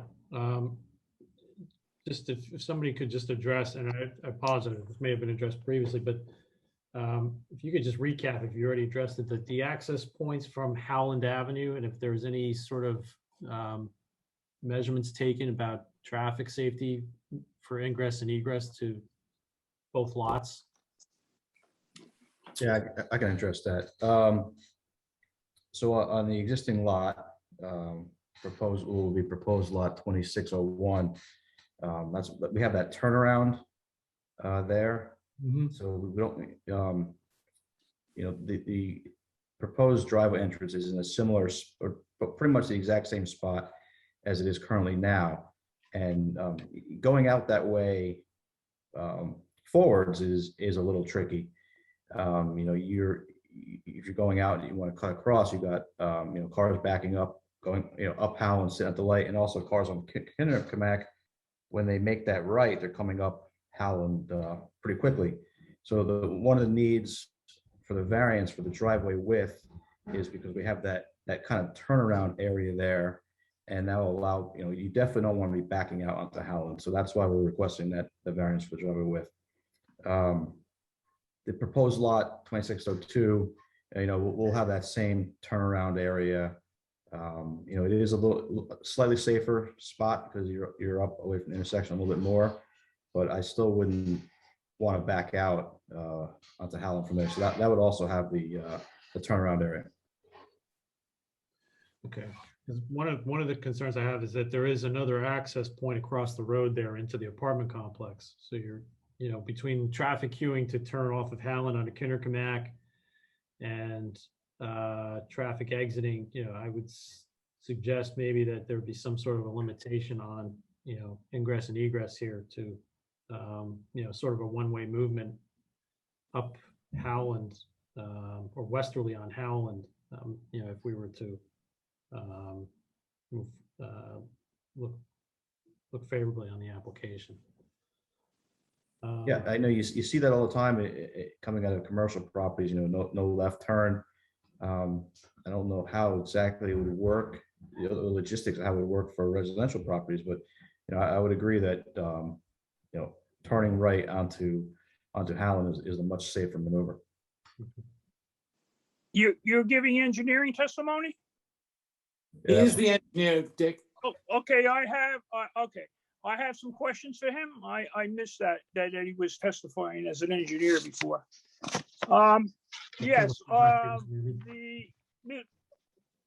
I believe that Howland Avenue is not a county road, but a borough road. Is that correct, Mr. Costa?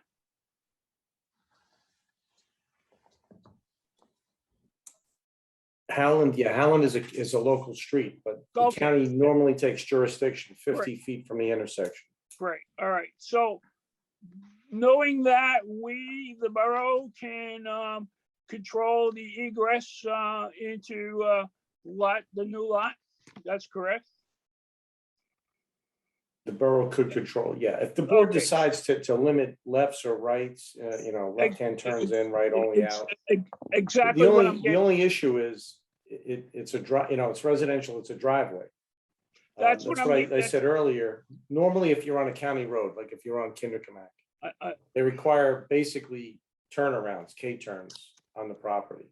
Correct. That's probably what the board should think about. But again, that'll increase the amount of impervious coverage, and then obviously that'll increase the Correct. lot coverage. Okay, so what I'm recommending and suggesting is on the downhill side, the traffic coming down Howland towards Kinderkamak, that it be prohibited left turn into the driveways into both of the proposed lots. The only Further, thing, go ahead. if you do that, how do you get there? So that means you're gonna force people onto Kinderkamak and come around. Well, that's true. You have the same problem across the street. Yeah. With the two driveways, you have exactly the same problem in the opposite direction. The only thing is, I mean, it's signalized. It is a signalized intersection. That's the only thing, that's the only saving grace on that street. But again, it's up to the board. I believe we should regulate that driveway.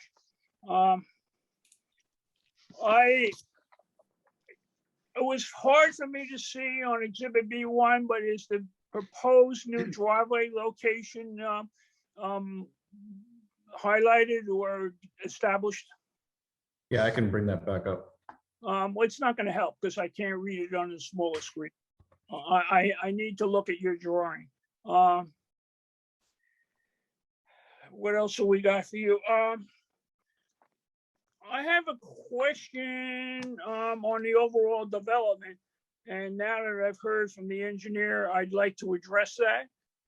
If this is the right time, Mr. Chairman. Please proceed, Mr. Merman. Mr. Barrett, right now you're showing a proposed setback, square or rectangle where you're going to place this house or a proposed house.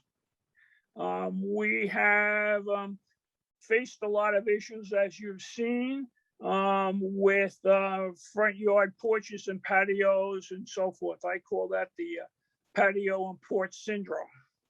I would like, and we do have the driveway as we've discussed, I would like to see the proposed lot laid out with a house, the driveway, the turnaround, the garage, and all of that. You don't necessarily have to do the seepage pits, but that's final design. But unless I can see what's going on there, I'm not a happy camper. Further, I want to avoid, if this comes about at some point down the road, somebody with hat in hand say, I bought this house and I can't put a patio for my baby carriage. So I'm really suggesting that something be developed on that rectangular square for at least me to consider, and if not, the other board members, for the items that we stated: ingress, egress, turnarounds, and so forth.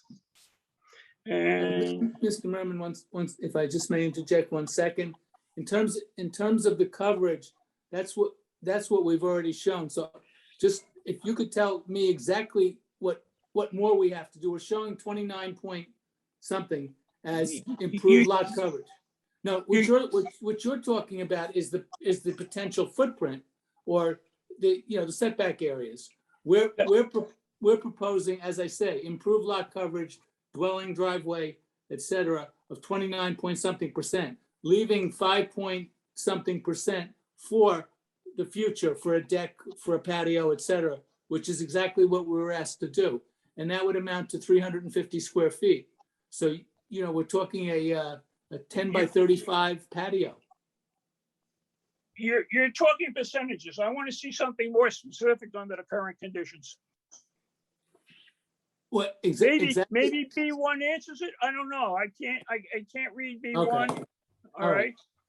Blow B1 up a little bit. No, don't even put it on the screen because it's too small. I can't see it. I want it in hand. Okay. All right. I want it in hand before I make a determination. But if the proposed house ever changes hands, and we don't have some of this covered, I don't want to see somebody before the board asking for relief when we could have handled part of it, if not all of it, prior to the subdivision.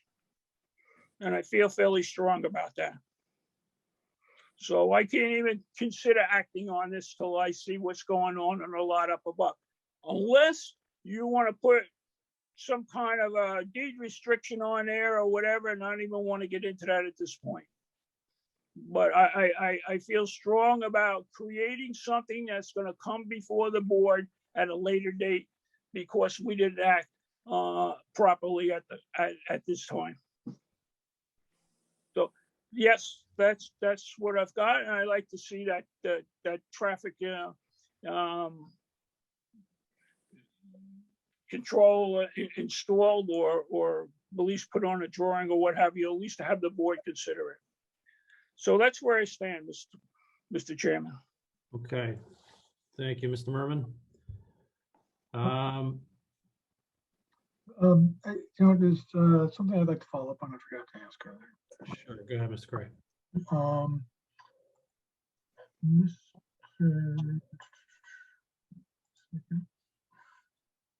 Mr. Latore, just one question on the height of the structure. The submittal showed it at 33.9 feet. And you showed an elevation of the building that showed it at 34 feet 8 inches. And I just want to understand that discrepancy. Yes, actually, the correct measurement is the 33 feet that you mentioned first. That is the correct measurement. Okay, so anything that's proposed or being built is going to be at 33.9 feet. Yes. Nothing's going to be at 34.8. Correct. Okay. All right. Thank you. Okay. Thank you, Mr. Craig. At this point, I'd like to make a motion to open to the public. Do we have anybody in the public this evening? Ms. Kaufman? We do not. Okay. Well, I guess we'll just go through the motions. I'll make that motion. Mr. Gibbons, thank you. May I have a second? Second. Thank you, Ms. Boland. All in favor? Aye. Aye. Any abstain? Okay, we're open to the public. There being no one here, I'll take a motion to close. So moved. Mr. Gibbons. Second. Thank you, Ms. Boland. All in favor? Aye. Any opposed? Any abstain? We're now closed to the public.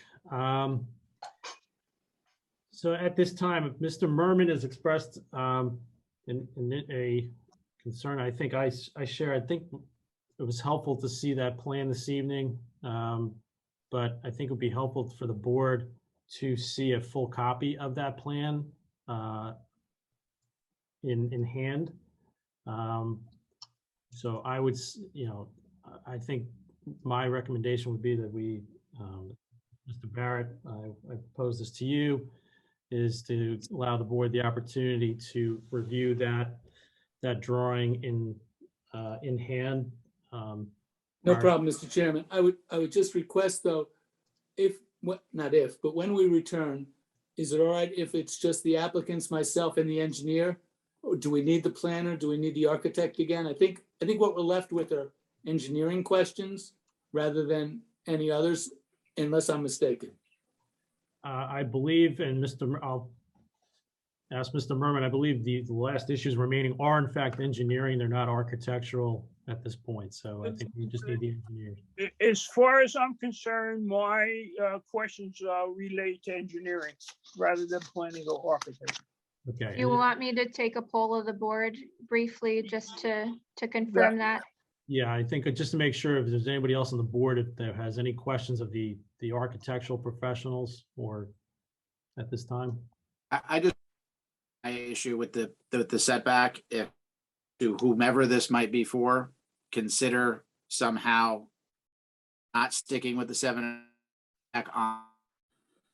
Ever good with the east and west, but the closest the property line there, even if we have a further setback between the two to get some separation. So I don't know if that could be looked at in your putting this together for us for next time. But I still have that concern. So if that maybe could be discussed amongst yourselves between now and then. Certainly. Okay. Yeah, maybe Marina, if you want to go ahead. Okay, so this is just a brief poll to decide if it's all right if the applicant appears at the next hearing with just the applicants, Mr. Barrett and the engineer. Is that correct, Mr. Barrett? Yes, ma'am. Okay. All right, so I'll just do a poll and then a vote of yes would mean that you agree that's all right, just the engineer present for next time. Mr. Caslin? Yes. Ms. Boland? Yes. Mr. Merman? Yes. Mr. Cray? Yes. Mr. Arkelian? You're muted. Yes. Mr. Gibbons? Yes. Mr. Pfeffer? Yes. Mr. Esposito? Yes. Okay, so if this motion passes to carry, that will be acceptable, Mr. Barrett. Thank you. Just, I'm sorry, just one thing. I know that our schedule is pretty jam-packed. Maybe our clerk can weigh in here on when we can get this back before the board. Ed? Well, we have an opening, believe it or not, at September 22nd meeting. After that, the next meeting, the first meeting in October, I already have 4 applications, including a D variance. So that's going to be closed. We'd have to go to October 27th. So it's either September 22nd or October 27th. Mr. Chairman, if I could call Mr. Alter tomorrow, I'll speak to my client and to our engineer and see how quickly we can get something in. We'd like the board to have it in advance, and then this way we can answer any questions you may have. So let me see if we can get it done by within the 2-week time frame. That's fine, Mr. Barrett. Thank you. So I'll call Mr. Alter tomorrow. Okay. That would work. Okay.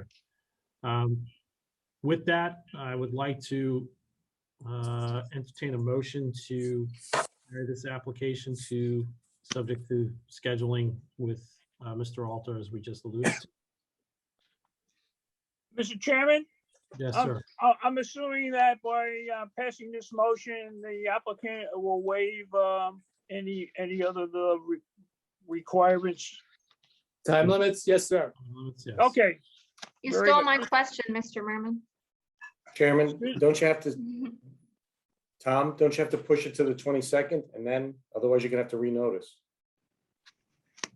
I pick a date to carry. You would have to Well, carry it to the 22nd. we're gonna carry Yeah, Okay. we'll carry the Thank you, Mr. the Costa. application to the 22nd, and then if it needs to be rescheduled at the 22nd hearing, we will discuss. Thank you. So I'll make a motion, Mr. Chairman, if you're ready. I'm ready, Mr. Merman. I'll make a motion that this application be carried to the September 22nd meeting, and noting that the applicant agrees to the extension. Okay, thank you, Mr. Merman. Second, I think we have a second, Mr. Pfeffer. yes. Pfeffer. Ms. Finley? Mr. Caslin, Yes. Ms. Boland, Yes. Mr. Merman, Yes. Mr. Cray, Yes. Mr. Arkelian, Yes. Mr. Gibbons, Yes. Mr. Pfeffer, Yes. Mr. Esposito. Yes. Okay, the motion to carry passes. Okay, thank you. All right, Mr. Barrett. Thank you, Mr. Chairman. Thank you, members of the board. Yes. We'll see you soon. Thank you very much. Appreciate Thank it. you. Good night. Hold on, we're good. I believe with that, that is our last item on the agenda for this evening. If anybody has anything further at this point? I have one, Mr. Chairman. In watching the video of the meeting that I missed, I saw there was an application with a above-ground pool and a deck. And I think it came into question about the above-ground pool being part of impervious coverage or not, and whether an above-ground pool is a permanent structure, as the testimony said he would probably last about 15 years, or if that in our code book as a temporary structure. I would ask Mr. Costa, our planner, and our attorney to look into this, so we're prepared at the next meeting, so we know exactly what to consider an above-ground pool. Mr. Chairman, are you in agreement? It's a fair suggestion. Mr. Barrett? We can work with each other to just confirm that for that meeting. He's coming back on the 22nd, by the way, as well. I just think it's important that there's a determination made, so the board doesn't go against what the ordinance states. If it's not covered, it's not covered, and then we'll have to figure it out. But if it is covered in the code book, we should know ahead of time. That's a fair point. So thank you for that. So we And it proves that I watched the vote video. Well, since, I'm sorry, Mr. Gibbons. Go ahead. No, we would be able to get that before the meeting, so we would know if we're walking into a situation like that. Yeah, we could definitely give that. I would ask if the board has a feeling either way, whether regardless of what the ordinance says now, if about what the policy should be, and that for us.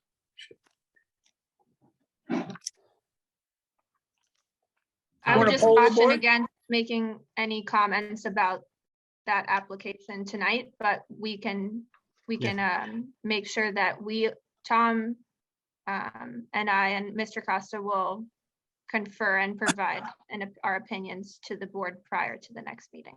Yeah, and I want to be clear, this is not specifically about that application. This is just a determination in general, whether the municipal ordinance covers above ground pools, and if it does, if it's considered impervious coverage or not. It has nothing to do with the application per se. This is just a clarification for the board moving forward, because we're getting a lot of these. So to that point, very quickly before we break this evening. So one of the things we're going to do is look to schedule a work session separate and apart from a meeting, just because I think there are some topics that we as a board should probably discuss in greater detail. And I think it's a little bit difficult to do. It's 10 o'clock now. after hearing applications, for a couple of hours. I think, there are some issues that we should probably all discuss as a board, a variety of things, and we'll do it as a work session, separately scheduled. And as I understand, we'll have to do a public notice. It will be open to the public. But I think it's critical enough that we convene as a group and cover a variety of topics. So just to keep that on the radar, at some point, we'll try to get a date on the calendar that works for most, if not all.